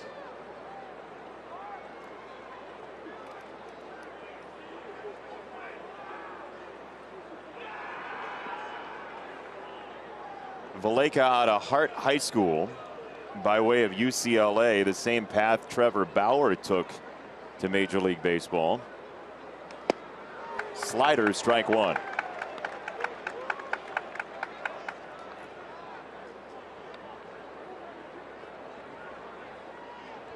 They remember his brother Chris Valleca, who had 4 years in the majors with the Reds and the Marlins and the Cubs.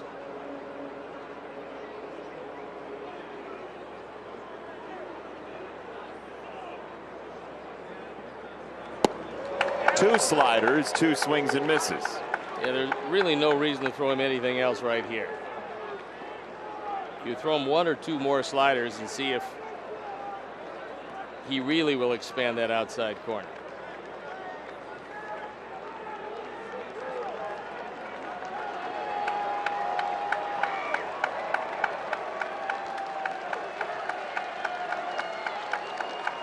McKenna at second.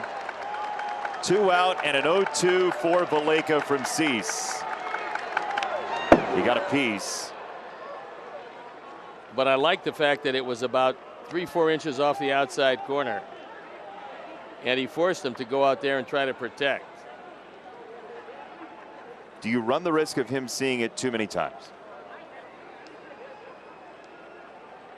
If it's a good slider, he can see it 15 times.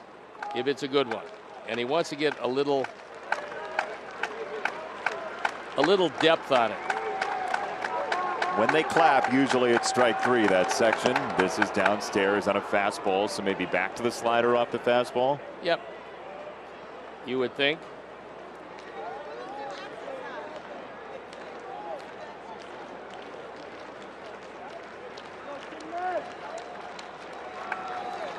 McKenna stole second. He's in scoring position on 1 and 2. Pitch number 90 from Dillon tonight. Outside of fastball, 2-2.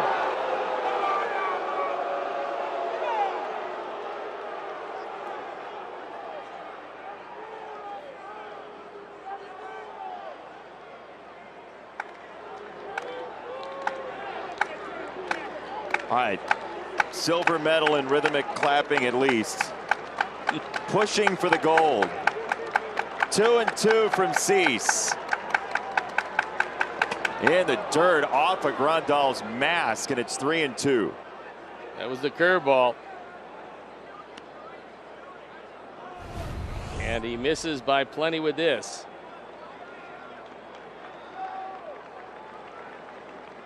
Turns out to be a nice stop, and that's why catchers when they move out to block anything, you tuck your chin into your chest so that if it does come up, it hits the mask. 3-2 coming. There he goes. The slider eventually takes care of business. And the clapping guys just did what they needed to do.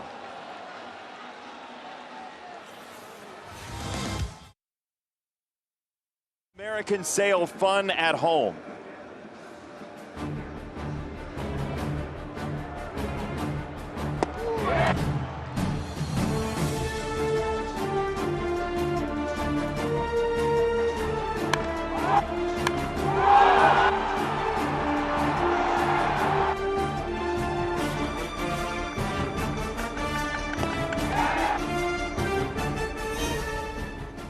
A lot of fun at home tonight. Yermin Mercedes and Danny Mendick a slash to left field to open up the home fifth and maybe see if the Sox can put a number up on Zimmerman. Well, this is the inning that they are going to break this 1-1 tie.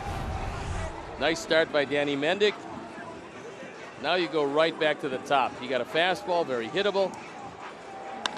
Zimmerman normally is not a strikeout pitcher, but you'd never know that by tonight. So third time through, you figure the boys are going to get a much better look than they've had to this point. Ball one to Madrigal. Tim Anderson still out of the lineup today, dealing with a couple of sore spots. The hope is that he's back at some point very soon, maybe even tomorrow for the White Sox. Kind of surprising. Stevie Wilkerson was a man covering at second base, and they're exposing the whole right side of the infield to Nick.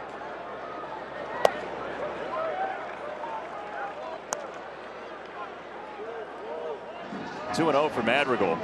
I mean, that is a wide open spot on the right side where Nick will hit the ball, certainly. Yeah, I'm a little surprised that it's not Galvis, but they figure maybe with the off-speed stuff and the fact that a good slider by Zimmerman, Nick is going to pull it.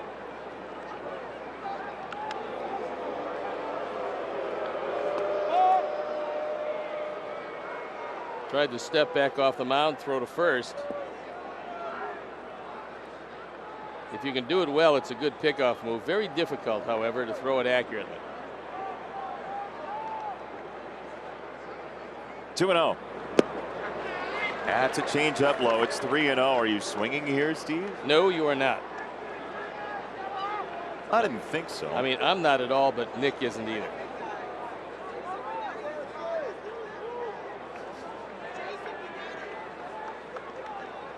I think if he throws a strike, and again, we'll see if he does throw a strike. He did not. Ball four, 2 on. Let's go into the studio. Preview of White Sox postgame live presented by Subaru. Scotty Potts and Chuck.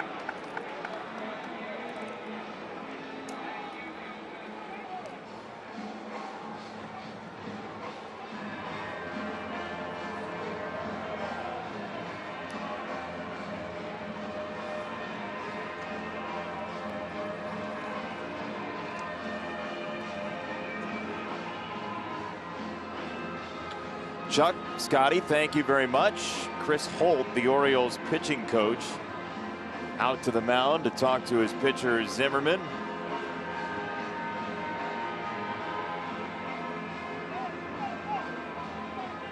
And Ted Barrett's going out there to break it up.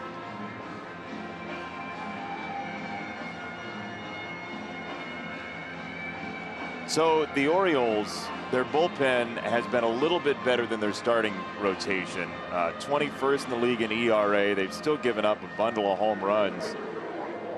But their top 3 guys in their bullpen, Valdez, Fry, and Sulzer, have not thrown very much at all recently. And for Valdez, who is like over 80% changeup, if you don't throw a lot, you don't have a good feel for it.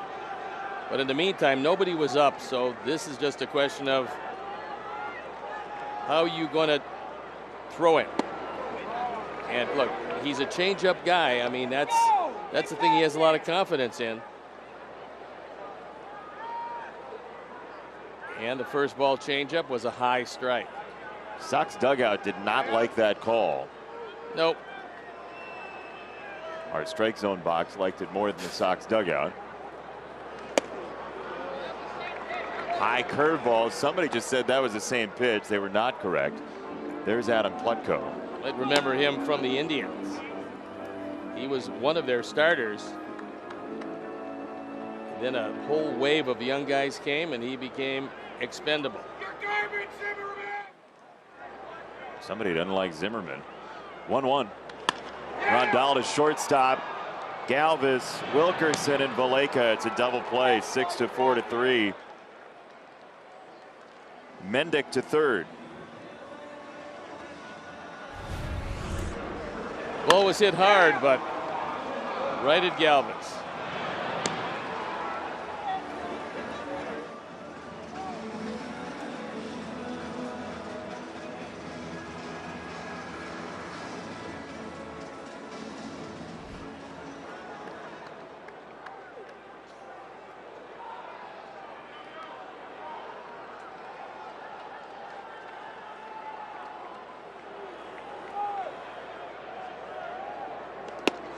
Moncada takes a strike.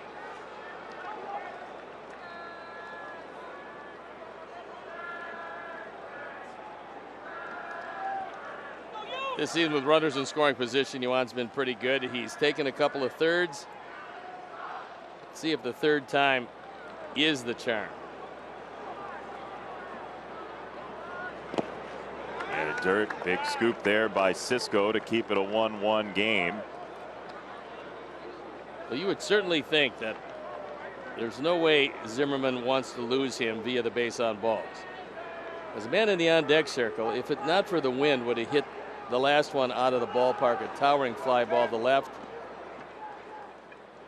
And nobody wants to face Jose Abreu in a key situation in the game. Moncada, a dart to left field, but it stays up for McKenna to retire the side. Couple of hard hit baseballs, but no runs. We're tied at 1.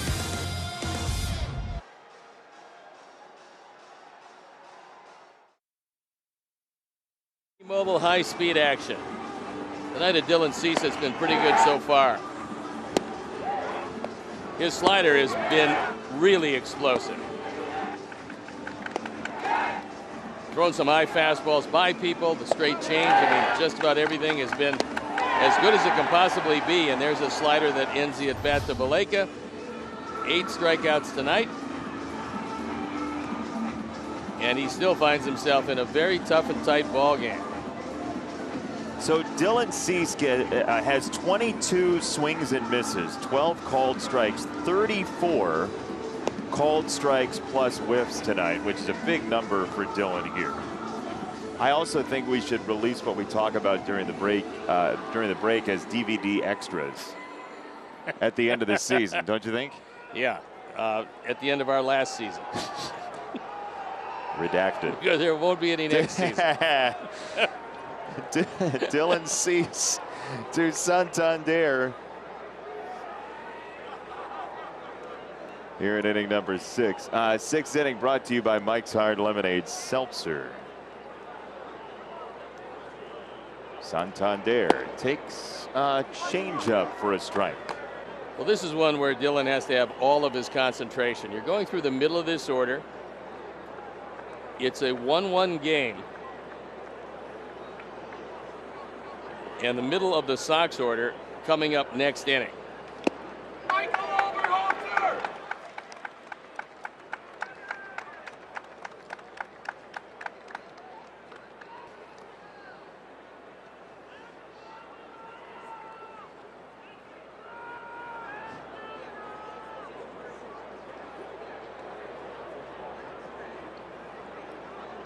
Oh, 2 from Cease. This is arching foul and out of play. Well, the Sox and the O's are back here on NBC Sports Chicago. It's Matt Harvey and Dallas Keuchel as they get the starts. Coverage begins at 6:30 with Chuck, Ozzie back from his one-day vacation, and Scotty Pods on the White Sox pregame live. Where do we think he went? To Starved Rock or something? I don't know, maybe Argentina for the day. Up the middle past Cease into center. That is a base hit on 2 strikes for Santander. You know, that's the second time on 2 strikes he's made a mistake with a curveball. Just too much of the plate. That one just kind of rolls and takes it right back up the middle. When it's an 0-2 count, you really want to try to bury that and get a guy to expand his zone. And Santander is a pretty good hitter. Now you got Franco, who is a double play possibility. Like the same ground ball you had last time. Get it right at Mendick at short.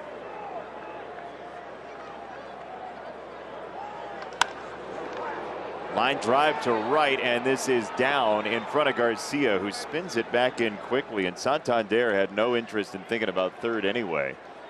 So 2 on, nobody out. No, he really didn't know if that would carry enough to get it to Liuri, and so he wasn't really busting it to second base. It's a high fastball away, hit hard by Franco. And you don't really know, and you saw Santander, he hesitated, and justifiably so. You don't want to be at second base if this ball's caught in right field, then you're taken out of the inning. So 2 hits to open the 6th. Now 4 hits for Baltimore tonight in total with those 2. And here is Freddie Galvis, whose home run in the 4th inning tied the game. Galvis swings around a changeup. Sox bullpen up and going for the first time tonight. Michael Kopech went on the bereavement list today, so he's got to miss at fewest 3 games and at most 7 games. Days, I should say, on the bereavement list, but the Sox don't have any off days in sight. Slider 0-2. Galvis looks very uncomfortable as Evan Marshall is the one starting to tune up in the White Sox bullpen under the watchful eye of Kurt Hassler.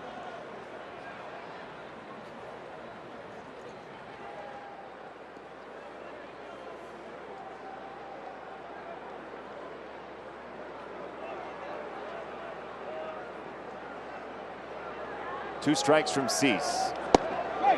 Galvis takes just inside. Pretty good pitch, just missed inside. Ted Barrett called it correctly.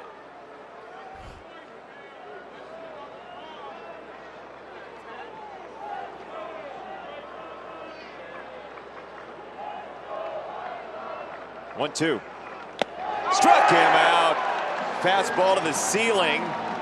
9 strikeouts for Dylan Cease tonight.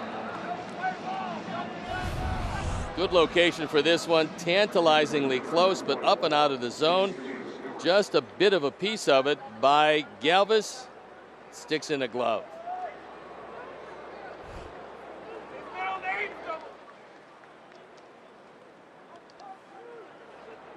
One down for DJ Stewart.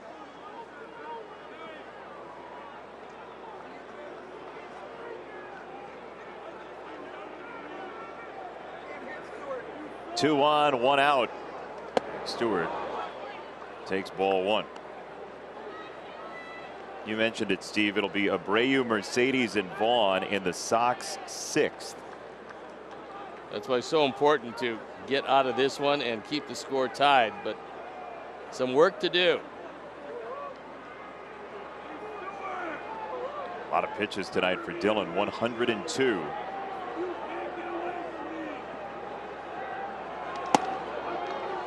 High change.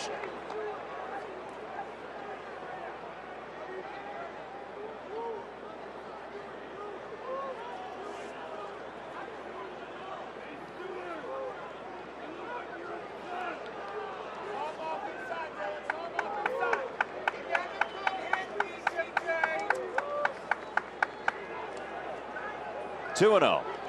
Fastball and no throw coming into second. Santander had strayed away from the bag enough for Grandal to have a thought, as Dylan has thrown over 100 pitches for the first time this season.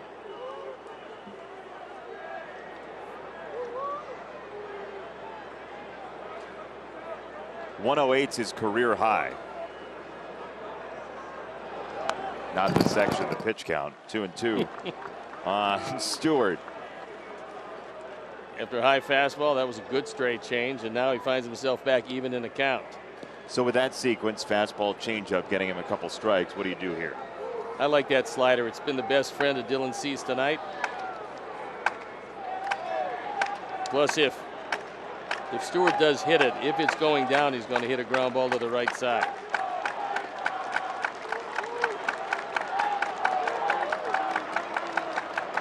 Two and two. There's a high slider, very close to the edge of the zone. It's 3-2.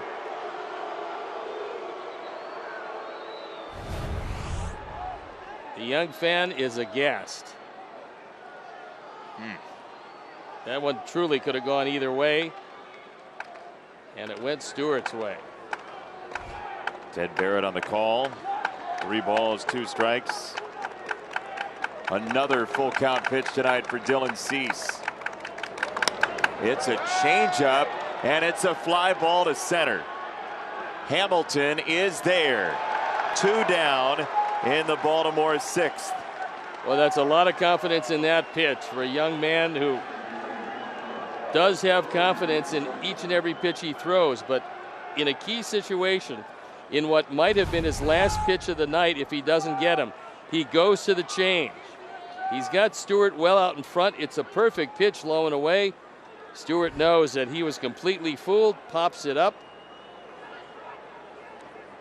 and 1 out away.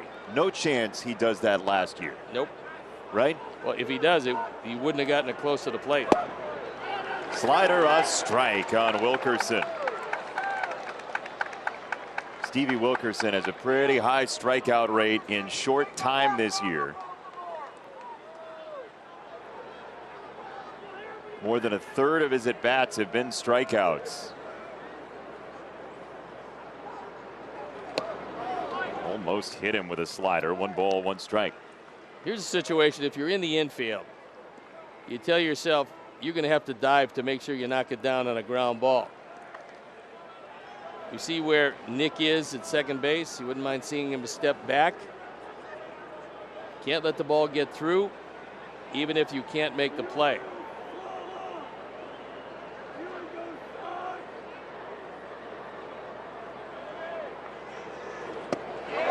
One and two, tied him up in knots with a slider. What's your pleasure here, Uncle Steve? Well, tonight, any time that Dylan has gotten that slider on the inner portion, Wilkerson has swung through it. That's always a good spot for it. Again, if he does make contact, you're not going to do much with it. He said I was on the screen. He was again. See what's on the screen here. 1 and 2. Everybody's clapping, and down he goes. There is the slider. Enjoy it. Abreu first. Then Mercedes. Andrew Vaughn. Will the tie game last? We'll find out together. Bottom 6 after this. Marquette Bank Reed. That was a great job of pitching by Dylan Cease getting out of that. So without further delay, tonight's game is brought to you by Marquette Bank. Since 1945, Marquette Bank has worked to improve the lives of neighbors, families, and business owners. They're a modern neighborhood bank with online banking, mobile banking, and digital home financing. Better than that, they're a bank that cares about your success in our communities. Discover neighborhood banking that feels good at emarquettebank.com. Got a new pitcher in the ball game for the Orioles. It's Dylan Tate. On for the 12th time. Got a couple of holds. Control's been pretty good. Just 2 walks in 13 innings. They almost hit Abreu upon entry into the ball game. Don't poke the bear. Control's mostly been good up until that. Yeah, former first-round pick. Yep. 2015. I do remember that. Dylan Tate from the Texas Rangers out of UCSB.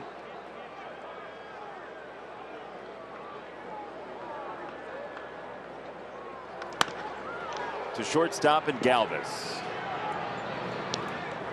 Out number 1.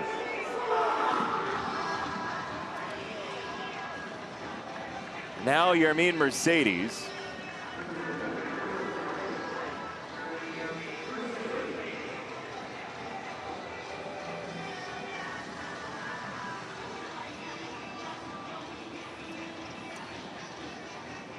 So Dylan Tate, Steve, has gone against the grain in Major League Baseball. Not only is he throwing more fastballs than half and half, but he's actually thrown more sinkers this year than he threw last year, and fewer four-seam fastballs. He's gone to the sinker instead of away. He obviously feels he's got better command of it. And look, if you're going to have Camden Yards as your home park. More after this. Yes. Wilkerson at second. Now the end of the sentence, 2 down. You really don't want to see a whole lot of fly balls there, because that's a real easy place to hit a home run. So if that's going to be your home park, you want to throw ground balls as much as possible. What would you have done differently if Camden Yards was your home ballpark? Would you have changed what you did? I don't think I could have at that point. I mean, I was a long-time major leaguer by the time I got there. What I liked about the Orioles was a chance to win. And they certainly had that. They also had a pitching-rich tradition. And, you know, looking at Ray Miller, who recently passed away, was a wonderful pitching coach. So I figured that was probably the best place for me to go out of the options I had. What were the other options? I retired. No, the other options were a couple of other teams who showed some interest, and Baltimore just seemed to be the best fit. You don't want to share the other teams? Nah. Huh. I'm interested in who it was. We've never talked about this. True. Maybe it's because you won't tell me. The list is just so long that we just don't have time. Okay. Yeah. Don't trip over your humility. No, actually, I think it was one other team that was offering a half-a-year contract, something along those lines. 3-0 swing here? No. No? No. Come on. He hits the ball so hard. Why wouldn't you? Well, the reason I wouldn't in that situation is I want him to take a look. He hasn't seen any of Tate's pitches. I want him to take a look at the movement of them. And now at 3-1, I mean, you're in the same situation, but he's seen 4 pitches. So we'll see how hard he hits this one. That hard. That was fun. And that is why you don't have him swing 3-0 and wait to hit his rocket to 3-1. Sounded like an Arrested Development takeaway. That's why you always leave a note. He hits a daylights out of this. Boy, Andrew Vaughn can really hit the ball hard. He just has quick hands and takes it by a diving Wilkerson. Takes a big aggressive turn, you like that, and keeps the inning alive. Leori Garcia has 2 hits. That was off the bat at 101.5 for Andrew Vaughn yet again. And Garcia gets dropped by a changeup. I have no idea how that didn't hit him, because it was right at both of his legs and somehow it went between them. So it's a change. Look at it. He's able to just dive back, and on the other end, Cisco makes a good pick, because that could have easily gotten away.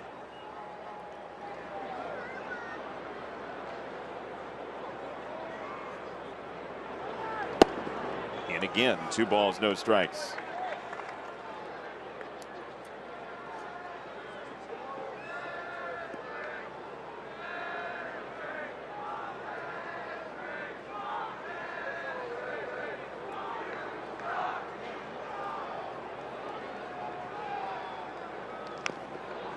Clipped it foul, 2-1 on the sinker.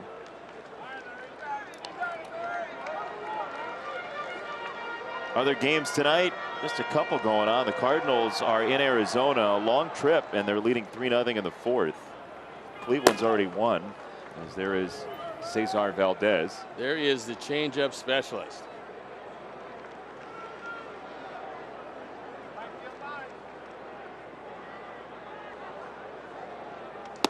Outside, 3-1.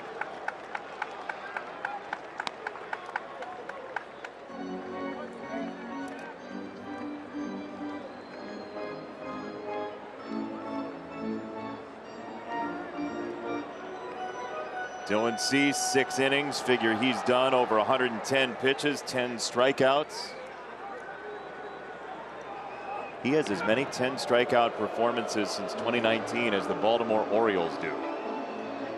It's really surprising because it was an Oriole organization built on pitching. Has not been the case recently, and some great pitches tonight by Dylan Cease, who pitched himself into and out of some really tough situations. Another throw to first, and boy, was that a dangerous lead that Vaughn had, Steve. Yeah, I mean, quarter of a step. As it was, he fell back to the bag, which you can certainly have that option when you have no lead.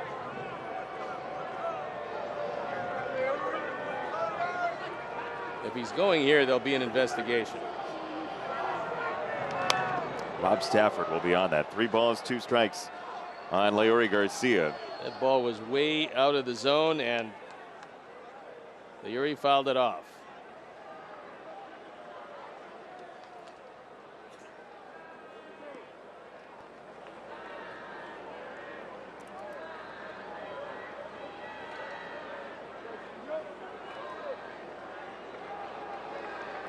Dylan Tate 3-2. Vaughn's running, and that is ball 4. Nice take by Garcia. It was close, and the Sox have 2 on with 2 out.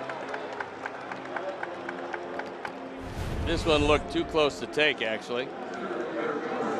It's not a strike. And Leury on base 3 times tonight. Cisco tries to bring it back in the zone.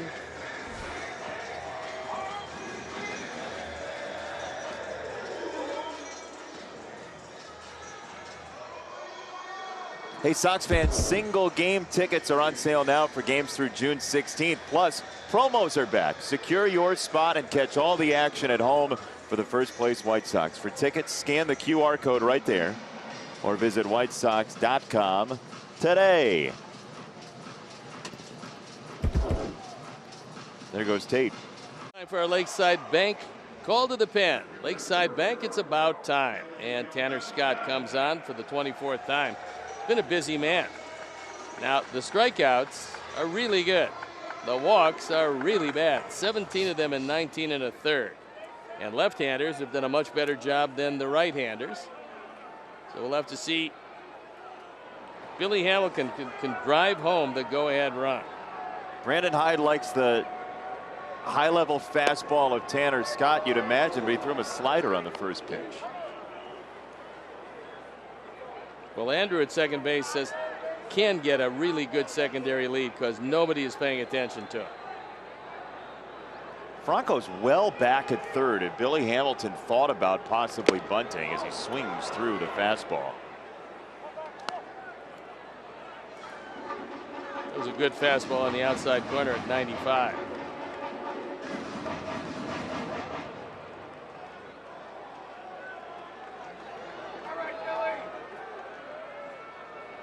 Oh, 0-2 from Tanner Scott.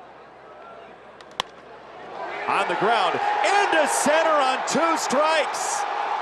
Vaughn's coming home. Billy Hamilton, 2-1. It still was, for me, a surprising move to allow him to face Hamilton from the 3rd time of the game because he hit the ball well last time.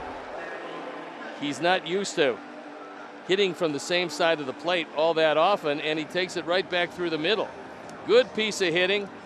6th run driven in by Billy. It's the go-ahead run in a ball game. Charge to Tate. And Andrew Vaughn scores run number 2. And that is a very excited young man. So Billy Hamilton to first base. Danny Mendick's the hitter. And now you wonder how preoccupied Scott will be with Hamilton at first. One of the fastest guys in Major League Baseball. Strike 1 on a slider to Danny. You know, truly, I would send him here and try to steal this run. Leury's at third. I don't think Cisco would throw through. But if he did, it's a golden opportunity. Well, we saw what happened earlier today with shenanigans on the base path with what Javier Baez did against the Pirates. Yeah. If you saw that, you're probably wondering what was going on. You had a first baseman who didn't understand the rules of the game. There's strike 3. Tanner Scott disposes of the Sox 9-hitter Danny Mendick, but Tim Anderson has been pumping up Billy Hamilton at every turn, and Billy has the Sox lead at 2-1 in inning number 6. Andrew Vaughn scores it. Leori is thrilled, and it's 2-1 Sox going to the final 3 innings. Jose hitting Frank. Now for the team mobile coverage, Cam, and it is Dylan Cease with his last strikeout of the night in a big spot. Wilkerson taken down with a slider. Dylan was just brilliant tonight. 6 innings, 1 run on 4 hits, and 10 strikeouts. And in a colorful fashion, there they are. 1 changeup, 5 sliders, 4 four-seamers, and gives way to Evan Marshall, who's on for the 18th time. Got a 1-run lead to protect.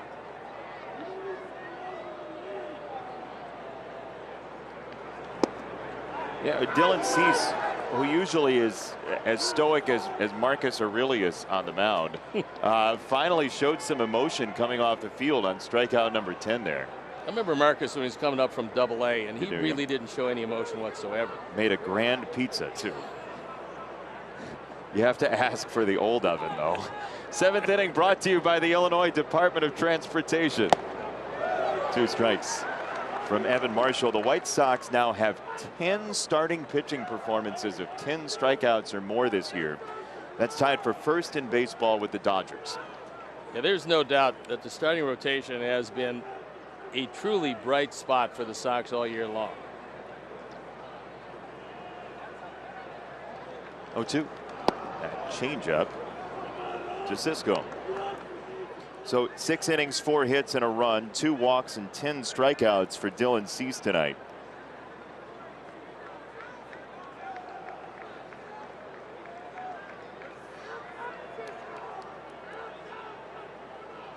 One and 2 for Cisco. Off the plate. Download the MLB app to get in-game video highlights, live pitch-by-pitch, breaking news, player updates, stat leaderboards, and more for the White Sox. Is that your favorite app? The Appian way I like a little bit more. I did not have that on my bingo card. It really is my favorite app. Delayed reaction. 1-2. Tip foul through the wickets of Ted Barrett. Did you say something? Yeah. Hello? And this is regarding? Is this on? Hold it. Frank Leone, our audio guy, is just dying inside when you do that. It's like when I show up with the cord all messed up on my headset, then you start whacking your headset microphone with your hand. He's going to quit. No, he can't. He's the best. There's no way he can quit. 1-2 for Cisco. Struck him out. The changeup. Evan wanted to, and he finally got him with the change. That's really when Evan's at his best. When he can drop a curve over to start the at-bat, use his high fastball on occasion, and then use this to wipe out a left-hand hitter. That's what he looked like a whole lot of last year. Good straight change ends the at-bat. I've been asked to tell you to please bring your microphone down from your nose. After you hit it, you knocked it up toward one of your eyes. Oh, well, I think I have it in a good spot now. It's perfect. I think we're all in a good spot now, boys. That is questionable to highly questionable as McKenna swings through a curveball. Ryan McKenna walked in the 5th, stole second base, but didn't get any farther.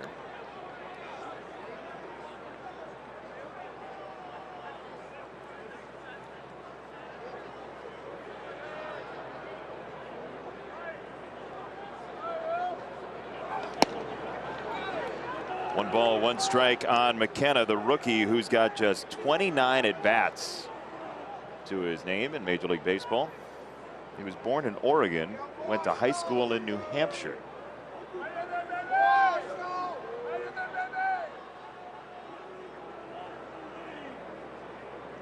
Speaking of Oregon natives, Jace Fry has begun his rehab assignment with AAA Charlotte.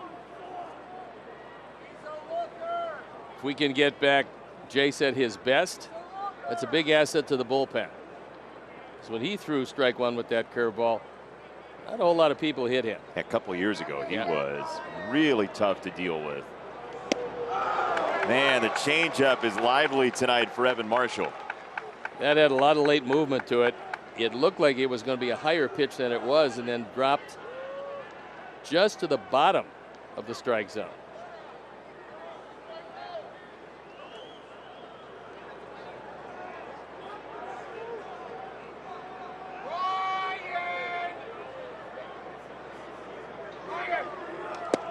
Half swing. That's not enough of a swing. Strike three, 2 down. You fooled him here. I don't know what he's looking for, but I mean, this is too close to take. McKenna starts to swing at it, and he goes all the way through. That's a no-doubter, and have a seat.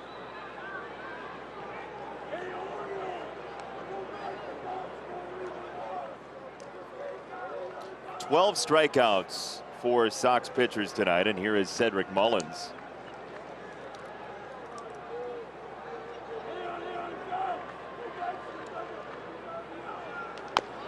Strike one. Chicago weather can be unpredictable. Oh, Probably you don't say. Probably don't know that. Don't get caught guessing when rain will hit, like before the game today. Check out the only app in town with live radar. Download the NBC Chicago app for Chicago's most accurate forecast. Here's what I love. That was one of those where there was just a run on the punchline bank. Yeah. Well, I mean, it lent itself to that, especially after the beginning of the ball game tonight. That was weird. Sure was. Rain just shows up off the radar. 19-minute delay, 2 strikes on Mullins.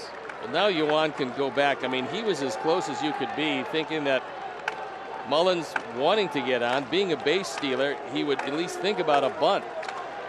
Now he's probably moved back 15 feet.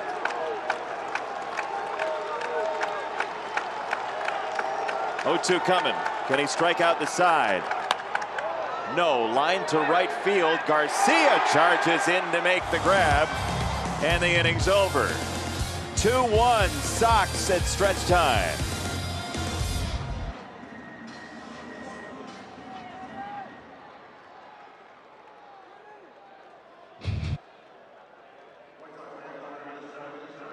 Group, low-scoring game at the ballpark, and that was a meteor to left field from Yermin Mercedes to ring around the outfield seats. It was 1-0 until Freddie Galvis on 2 strikes.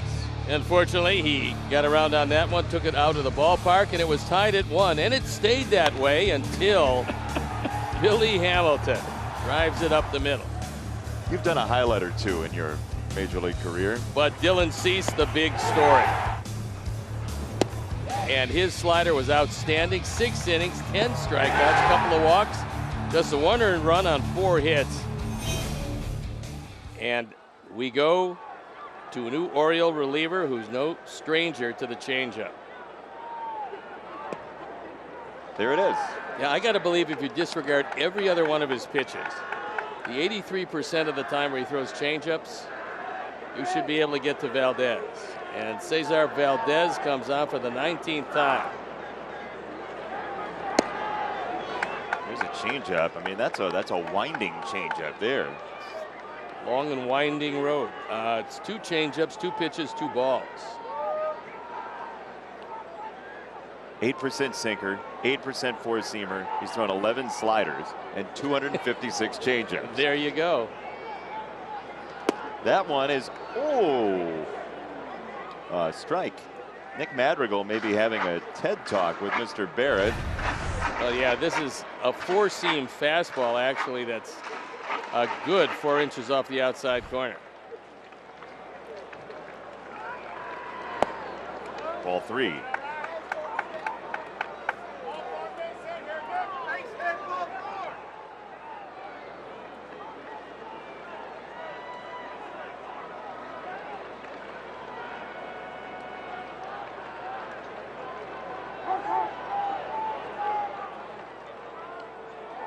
Nick Madrigal did a rare thing the last couple of days. He got 3 hits from the 9 spot, then the next day 3 hits from the 1 spot. That has not happened very many times in Major League history.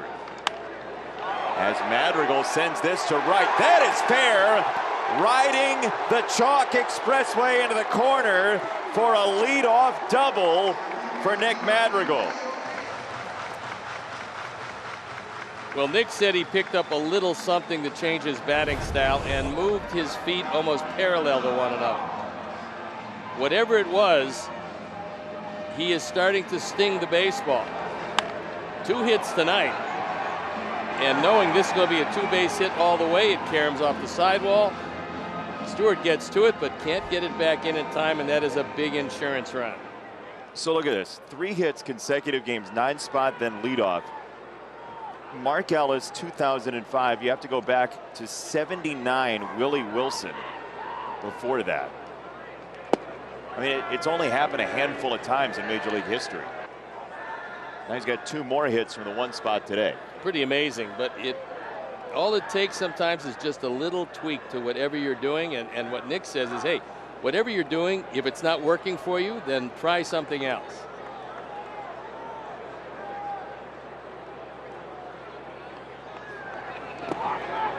Backhanded by Cisco, 1-1. Well, you got a guy whose fastball tops out in the mid-80s, and he throws a lot of changeups. It should be an ideal situation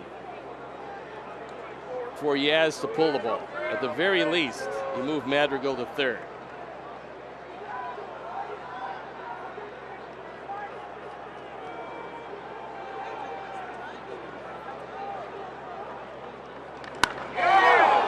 Rondell smokes this ball. We haven't given you a Sox math winner. We've had so much going on. Well, there has been a lot going on, too. 7 shutouts in your career times 1 for the Sox, minus 1 for the Orioles, plus 32, your number when you won the Cy Young Award. Mike Ganella is the winner, so we're going to have an Aaron Sorkin-like video tomorrow. I am proud it's Mike Ganella. You are? Sure. Getting yours? He's been a multi-time winner. That's in. It's 2 balls and 2 strikes.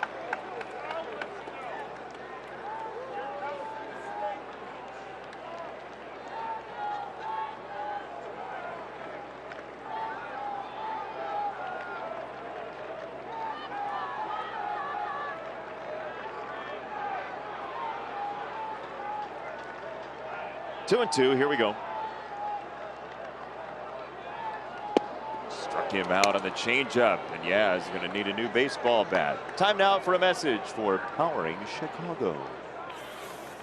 Do you have electrical work you need done at your home or business? Visit poweringchicago.com and click the Find a Contractor button. On time, on budget, done the right way every time. Powering Chicago, IBEW Local 134, NECA, Chicago.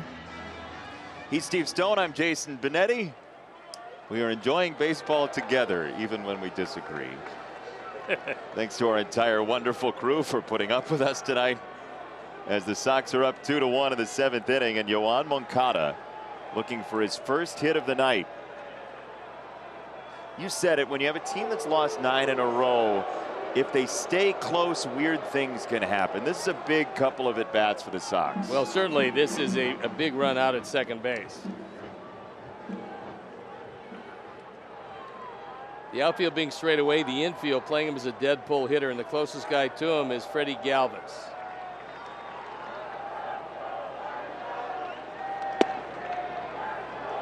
Ball 1 to Moncada.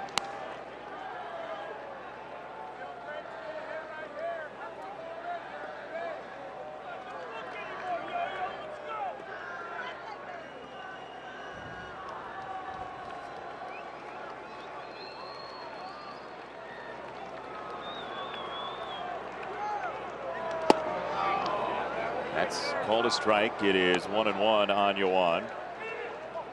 I'm reminded by Chris Kamka that when the Orioles started 0-21 in '88, their first win did come against the Sox.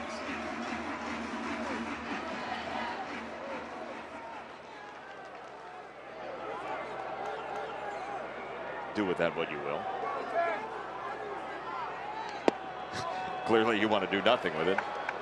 No, was that the year they changed managers in the middle of that streak?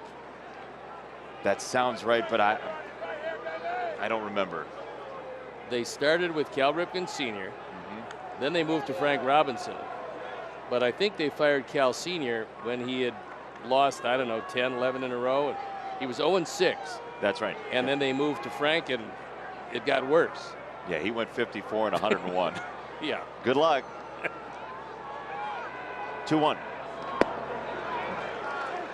3 balls and a strike on Moncada.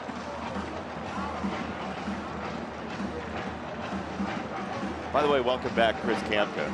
He's been away for a couple of weeks, and it's great to have him back in the truck. Gives us a lot of insight into the history of this great game. Well, his beard is fully stocked. Should be at this point. With a potpourri of things, including lunch. 3-1 to Moncada. Madrigal at second, 1 out. Inside ball 4. Abreu will hit with 2 on and 1 gone.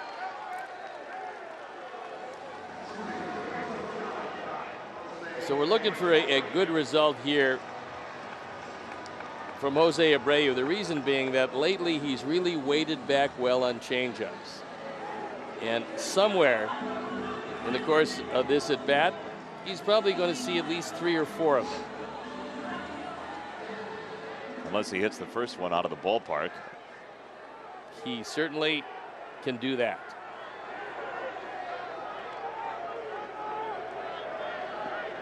Cesar Valdez. Jose Abreu. 2 on, 1 out. Ball 1.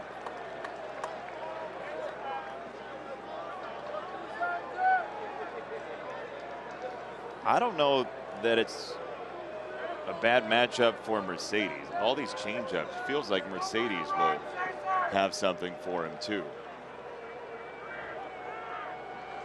We'll see how many Jose leaves on base for him.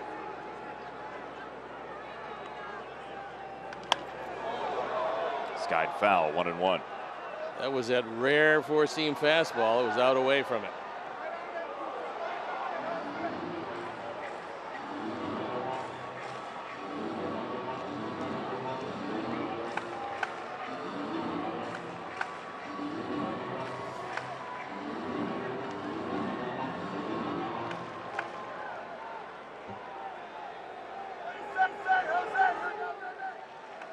One and 1 to Abreu.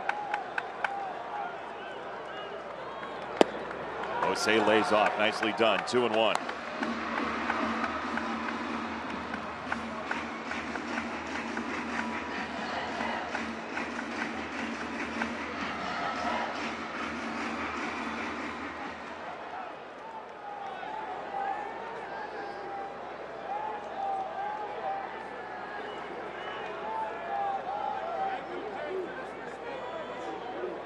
Madrigal and Moncada on.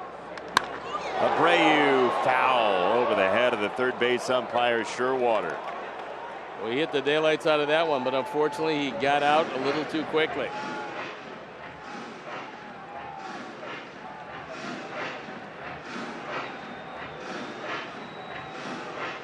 .112 off the bat.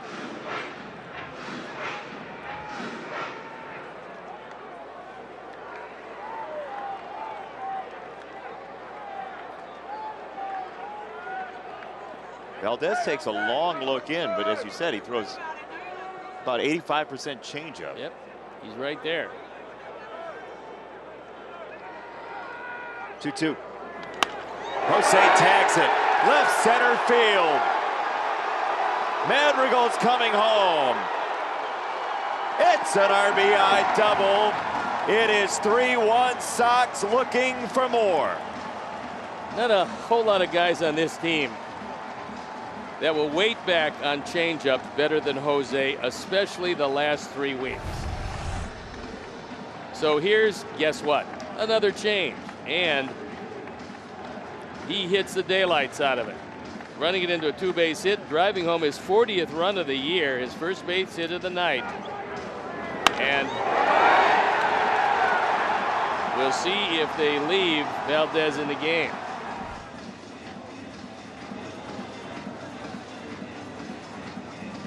Yermin Mercedes this year, yeah, small sample size. He is 7 for 17 against changeups. That's .412. Well, the O's are going to go with Valdez.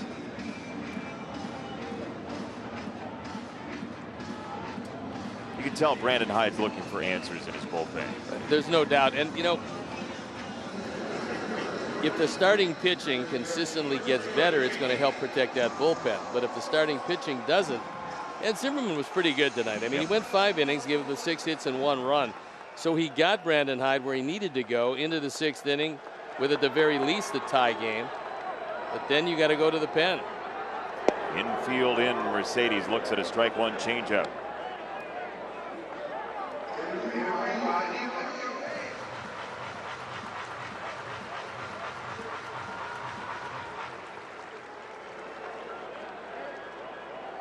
Abreu at second, Moncada at third. There's the infield wall. 2 strikes to Mercedes, who came into tonight the 7th best 2-strike hitter in baseball.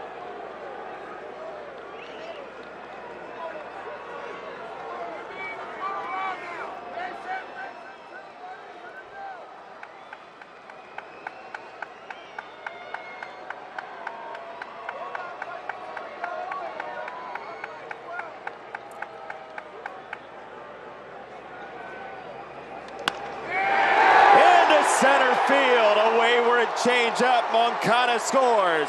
Abreu follows.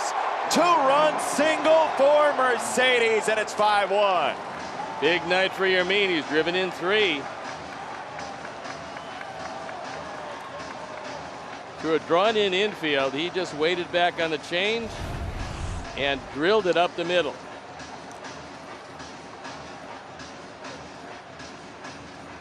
Good piece of hitting, and a rocket of a base hit.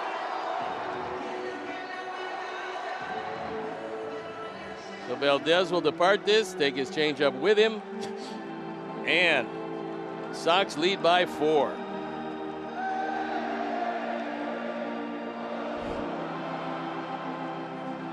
He'll walk out. We'll stay here.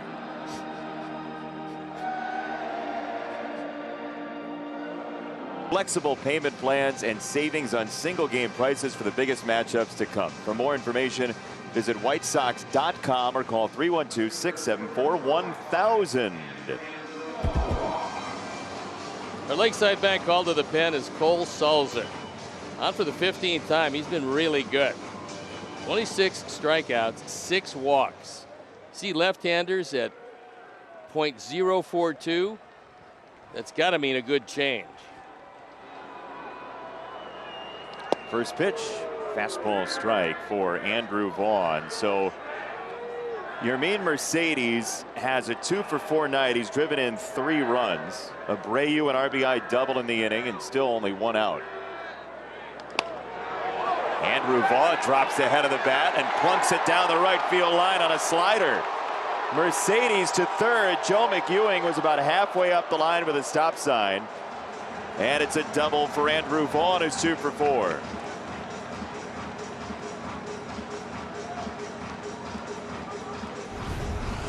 Well, the reason why Joe McEwing came all the way down the line was he wanted to wait as long as possible until he could see this ball get back in the infield. He didn't know what kind of carom that would be off the sidewall, and he wanted to give Yermin every opportunity to score. He knew that Stewart was far away from the play, but when the ball bounded back to him and he got it back in, that's when he just held him up. You see Joe, he's as far back as he can get. He wants as much time as possible. And then he puts up the stop sign. That's a good piece of coaching and knowing that you have the time to do that. We've said that a bunch of times this year, I think, about Joe McEwing at third base coach. Yeah, I think he's a really good third base coach.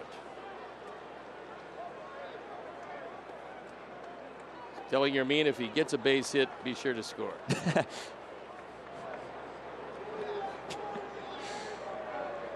Infield in once again at all 4 positions. Sox looking for more. 2 strikes. Leori's not made an out tonight. He's got 2 hits and a walk.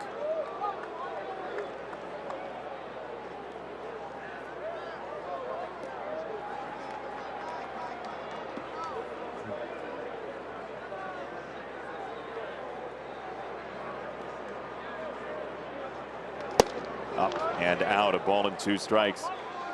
You know, when you see a good team come into town, they have a very clean idea of what they want out of their bullpen on a nightly basis. Brandon Hyde's been left with a couple situations where door number 1 and door number 2, neither is a very good solution. Okay, so look, since the beginning of time in this game, managers look really good when their bullpen gets everybody out. And they look not so good when their bullpen struggles. I mean, you go out to make the move that you believe is going to work, and if it doesn't, well, you just don't look all that good. And this pen, because of the starting pitching lately, has been used a lot. All right, back to the mound, and now Mercedes throws in at third. That was a shorter rundown than we saw in Pittsburgh earlier today. Much. 2 out. But that's exactly what you want to do. If you're the guy that's got the ball and you're the man on the mound, you want to run straight at the base runner. Don't get rid of the ball too quickly, because you never know what's going to happen. Just run straight at him and make him commit. And what you want to do is angle it so that you allow him to run back to the bag in which he came from. So Sulzer did his best there, and still Vaughn did a nice job of getting to third.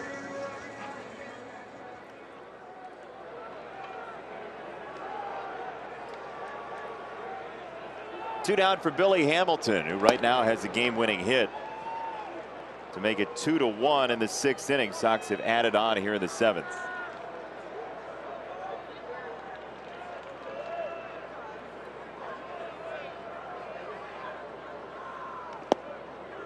Changeup for a strike. And that really is the pitch that allowed him to have a 2-point ERA, but more than that, allowed him to have a much better batting average against for left-hand hitters. Would you call that a bubbly changeup from Sulzer? Yikes. Is it time to go home yet? Oh, it's only 10:15. Baseball is a timeless game, Steve. It is a timeless game. Which is timeless to me. Which is one of the beauties of it. There's a changeup, grounded foul. Oh, Debo. So you were saying you run at the person in the rundown. Yeah. So that's what the Pirates did earlier, yeah, Steve. There's a bit of a difference here. You sure? Yeah. Ground ball to third. Now there's 2 outs here, and you know, rule of thumb, maybe it's just me, but you don't get the base runner in a rundown back to home plate. So when he's safe at the plate, they decide, let's throw it away. They do that. It went on. They threw it away one more time, by the way. And Pittsburgh, safe to say, will probably be working on that and saying, once you get the ball, just step on the bag, and the rest of the rundown doesn't really count.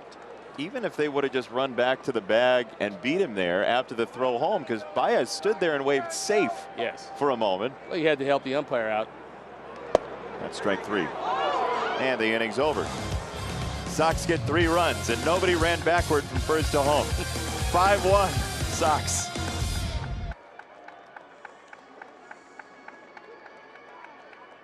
By Volkswagen. The Orioles are going to stay around for a while. It's a 4-game series. They'll be here through Sunday. Then it's off to Cleveland for a doubleheader and a 4-game series overall. And then we see the Tigers. Cleveland, by the way, lost Zach Plesac to the IL with what they describe as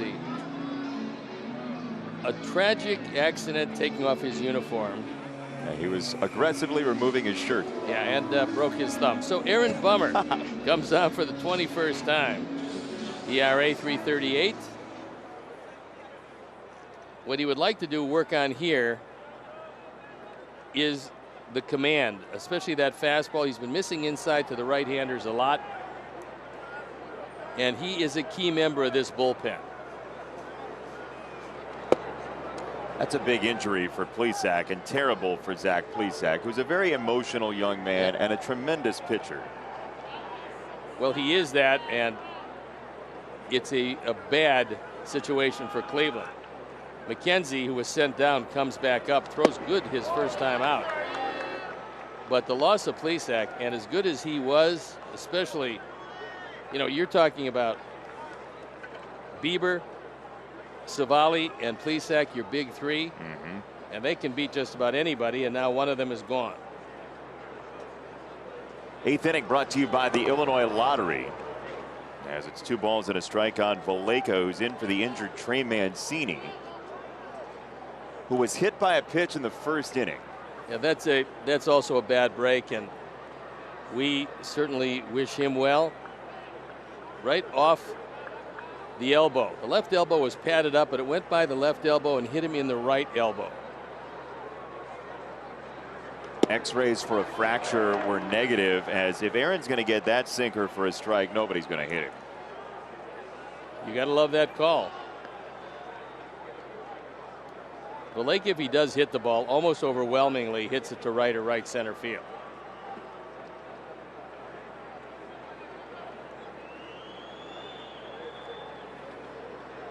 Two and two to Vallejo.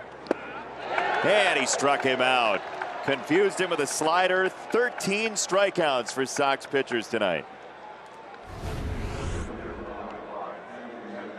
This is a good one because this has some depth to it, and when Aaron is good, this one not only breaks in, but it breaks down to the right-hand hitters.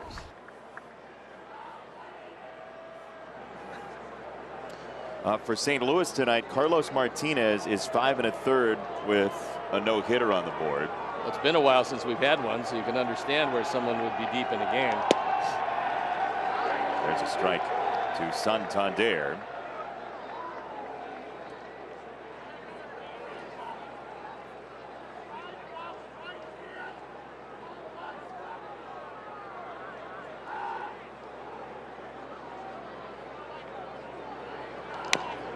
Sox have had a season high 15 strikeouts 3 times for their pitchers this season. It's 13 so far this evening. Don't forget 7:10 first pitch tomorrow. 6:30 airtime. Matt Harvey against Dallas Keuchel from here at Guaranteed Rate Field. Hope you can join us for that, whether here on NBC Sports Chicago or in the ballpark. Check swing. No, Angel Hernandez, who will have the plate tomorrow night. You know, sometimes you go in cycles where every appeal is a swing, and tonight every appeal has been no swing. We joke about it, but it still is odd to me that there's no official rule on what a check swing is. Well, and I haven't mentioned it for a while, so. Right. Eventually, you'll be able to see that. Oh, is that right? Yeah, because you're not even 40 yet, so I figure eventually you're going to get to that point. That went from a rule suggestion to a referendum on my age. No, I mean, you have some time yet. And Angel will be behind the plate tomorrow night.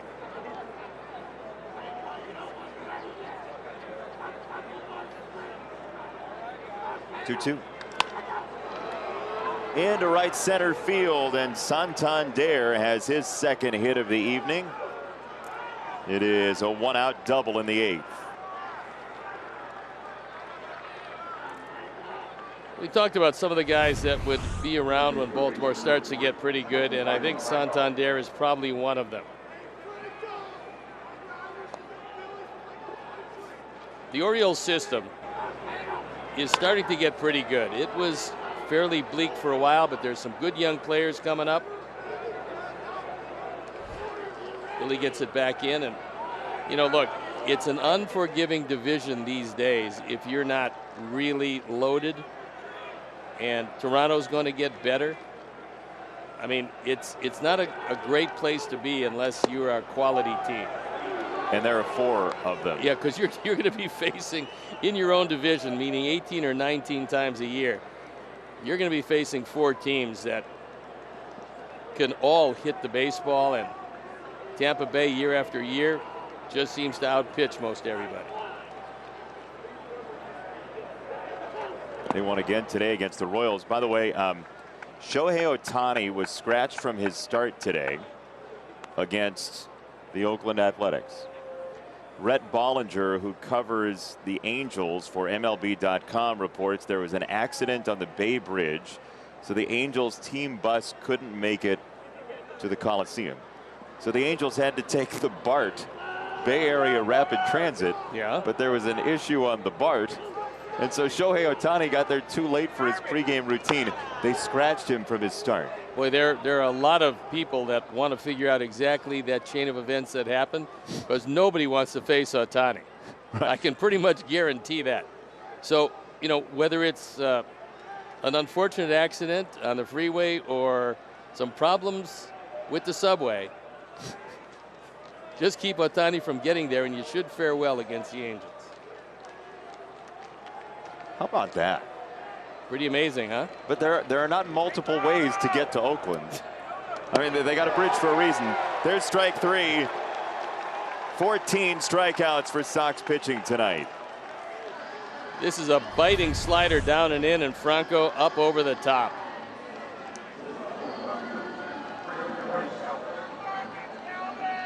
Slider's looking pretty good tonight.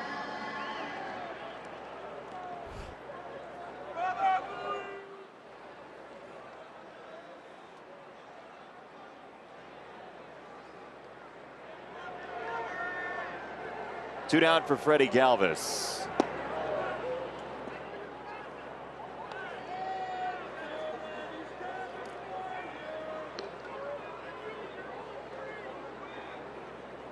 Seventh home run of the year for Galvis back in the 4th on a 2-strike breaking ball from Dylan Cease. Only run Cease allowed tonight. This one gets away. Santander to third.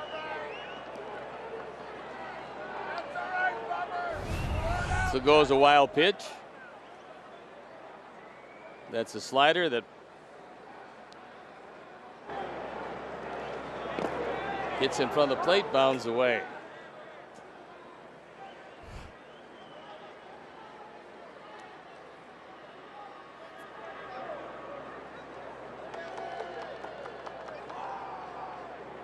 So 2-0. Galvis chops it to second. Madrigal accepts out number 3. Santander stranded. Jose's on the move, and the Sox have the lead.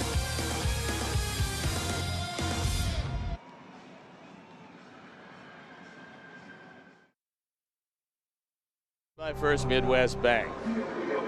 Billy Hamilton in a key situation. The game tied at 1, takes it right back through the middle. And the Sox still retain the lead.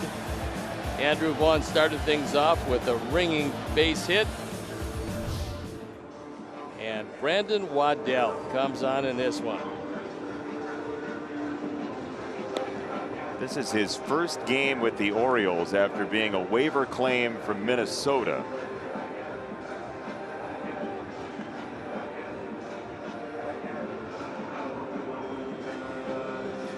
Fastball slider. 48% slider, 43% fastball. 8 changeups to sprinkle in. Yeah, you would call him a 2-pitch pitcher, I guess. Sure. With the occasional, but very occasional. He's no Valdez, but that's okay. Boy, that's a lot of changeups that young man throws. Can you even call it a changeup at that point if it's not changing up anything? You sure. Call it whatever you want. You mean it? No, you can. I mean, it's kind of interesting. His ERA was pretty good, yet he throws that 83-something% of the time, which is amazing to me. Galvis. Out number 1. Let's go to the studio, see what's coming up on Subaru White Sox postgame live. Scotty Pods and Chuck Garfien. What you got, guys? Hey.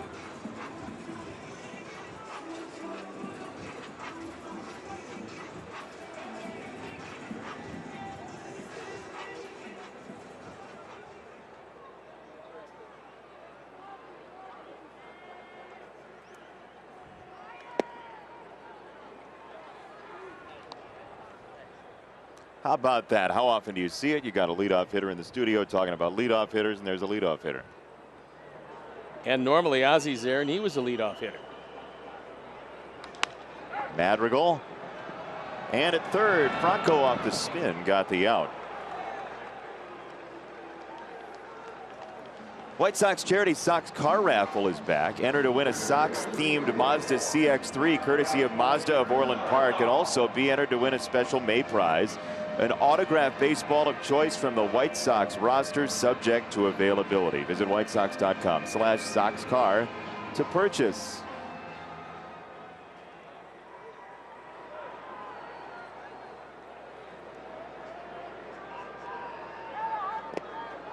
Here's a tweet from a former MLB TV watcher who's now watching at NBC Sports Chicago on the cable package. My favorite part of coming home from school is being able to hear Chuck Garfien instead of just hearing Jason Benetti talking to nobody. It's the little things. I think it's very observant. Yeah. MLB TV, you can't hear Scotty Pods. No, and I have to tell you, the pre and post game show with those guys is very educational, but it is astonishingly funny. You had Frank in there and Ozzy.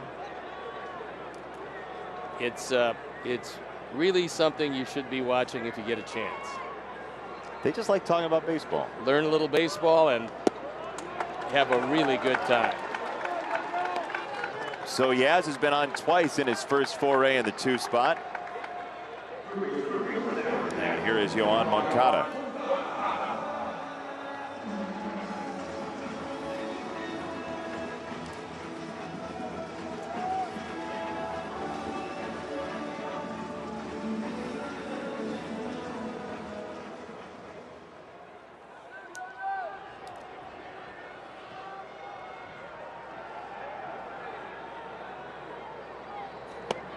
Upstairs, ball 1.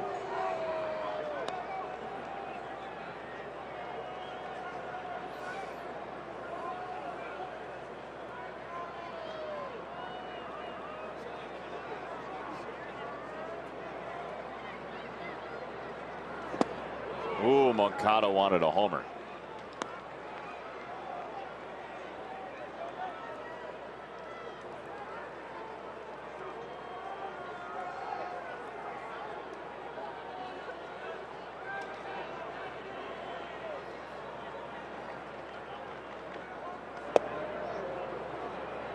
A little bit low on the slider. Brandon Waddell, no relation to Hall of Famer Rube Waddell.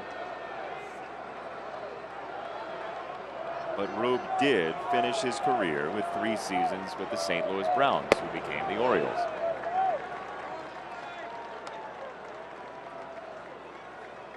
Rube won a lot of games in a row. He had a winning streak of something like 16 straight games, I believe. Like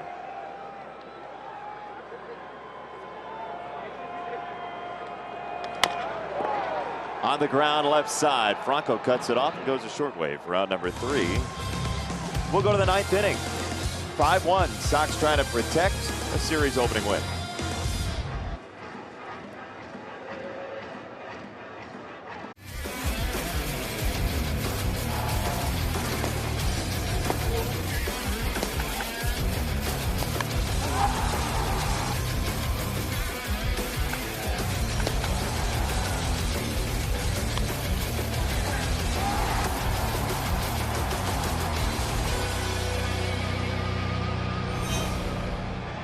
What a night at the ballpark. Fun night. 5-1 into the 9th inning. Experience the all-inclusive Guaranteed Rate Club.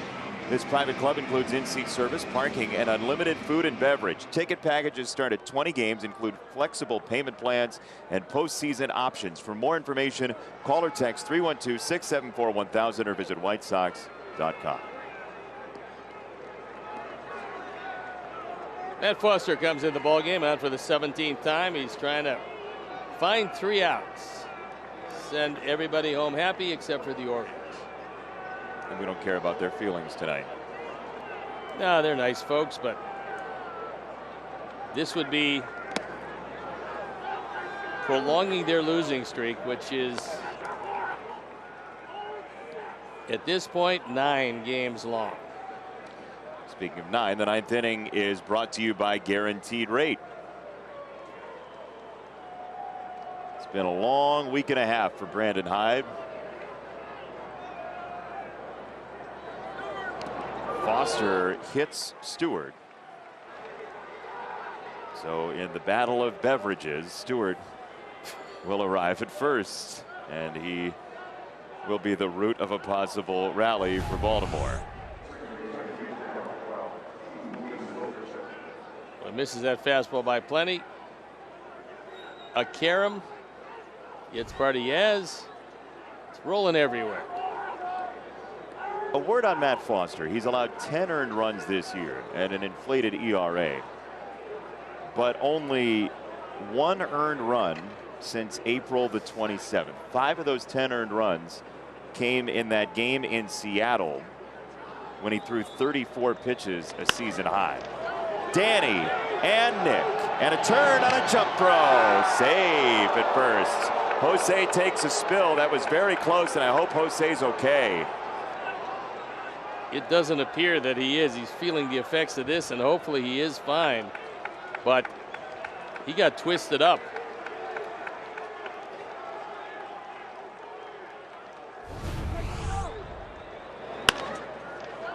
Take another look.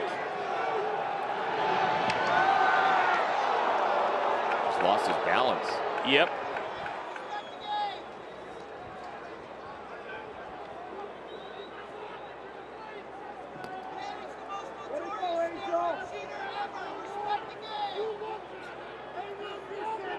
Might have hurt his neck rolling up.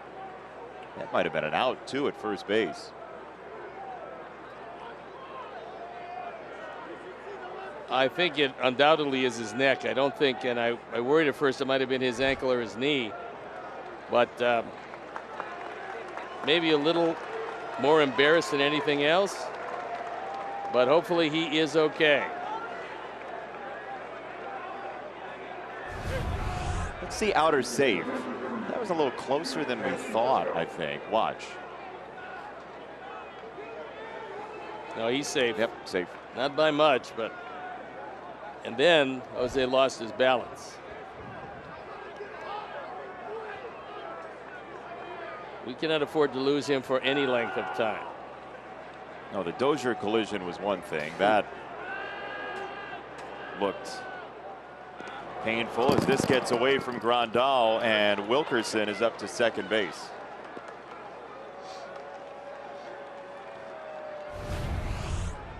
We'll take another look. On the backhand, but nothing doing. Goes to the screen. It's a wild pitch.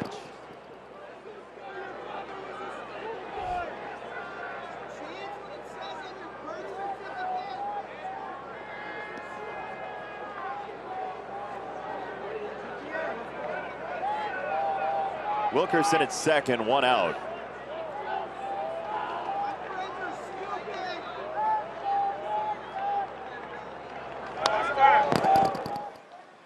Been a night of no contact for Cisco.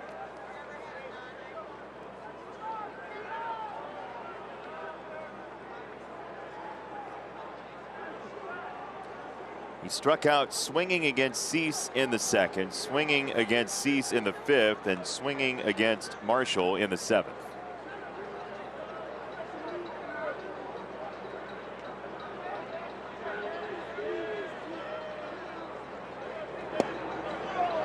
I mean, the wind has just ripped through the ballpark all night long. You can hear the flagpoles getting stressed by the wind. And also the rain is coming.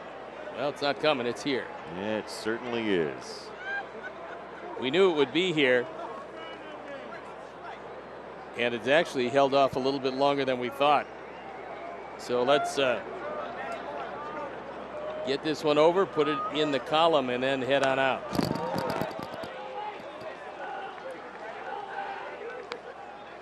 Two and two for Cisco. Good change up here probably ends this at bat.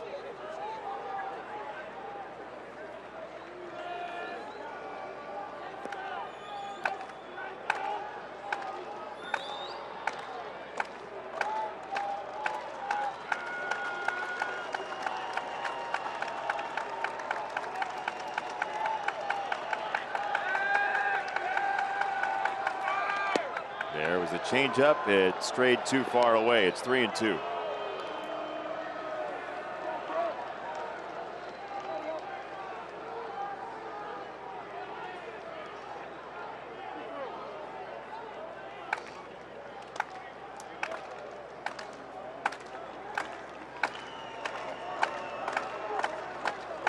Wilkerson, the runner at second. 3-2. Struck him out, a fastball. Strikeout number 15 to tie a season high for Sox pitchers. And for Cisco, it's a 4-bagger. Swung through that fastball, and Orioles down to their last out.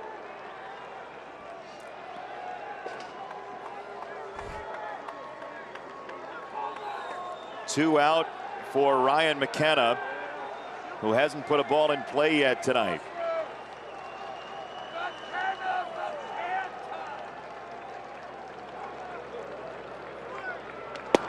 Takes a strike.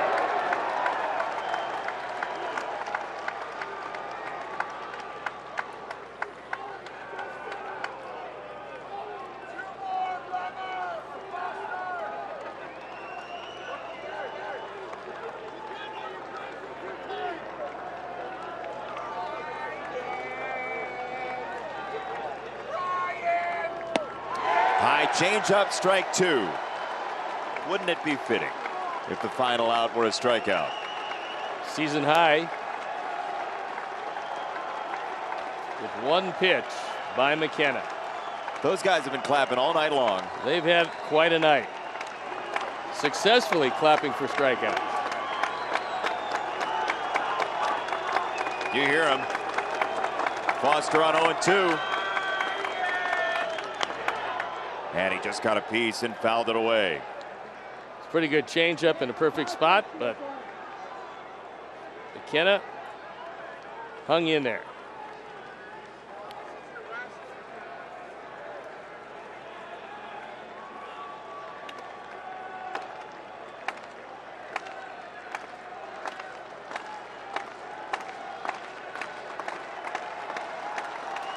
Oh, 2.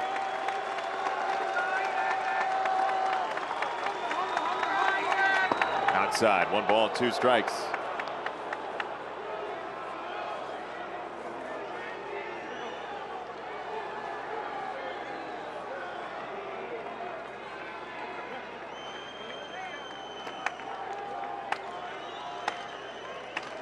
Do they have one more in them? They've clapped their way to 15 strikeouts tonight. 2-2. I mean, they have been persistent. Yeah, they've been very psyched up. Even on deep 2-strike counts. Looking for just one more. Just one. Not asking for a lot. It was those 3 first. They've added a 4th to the group.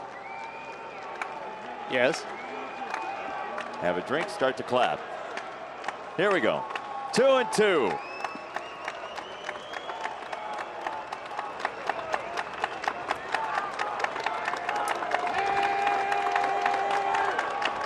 The whole section's with him now. 2-2 Foster. It's down 3-2. Yet they persist.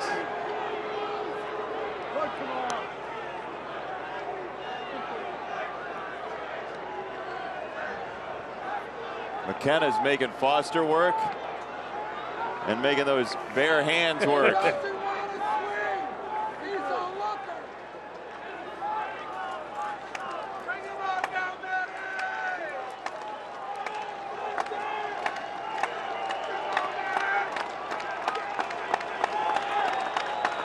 They got a group, 3-2. He struck him out.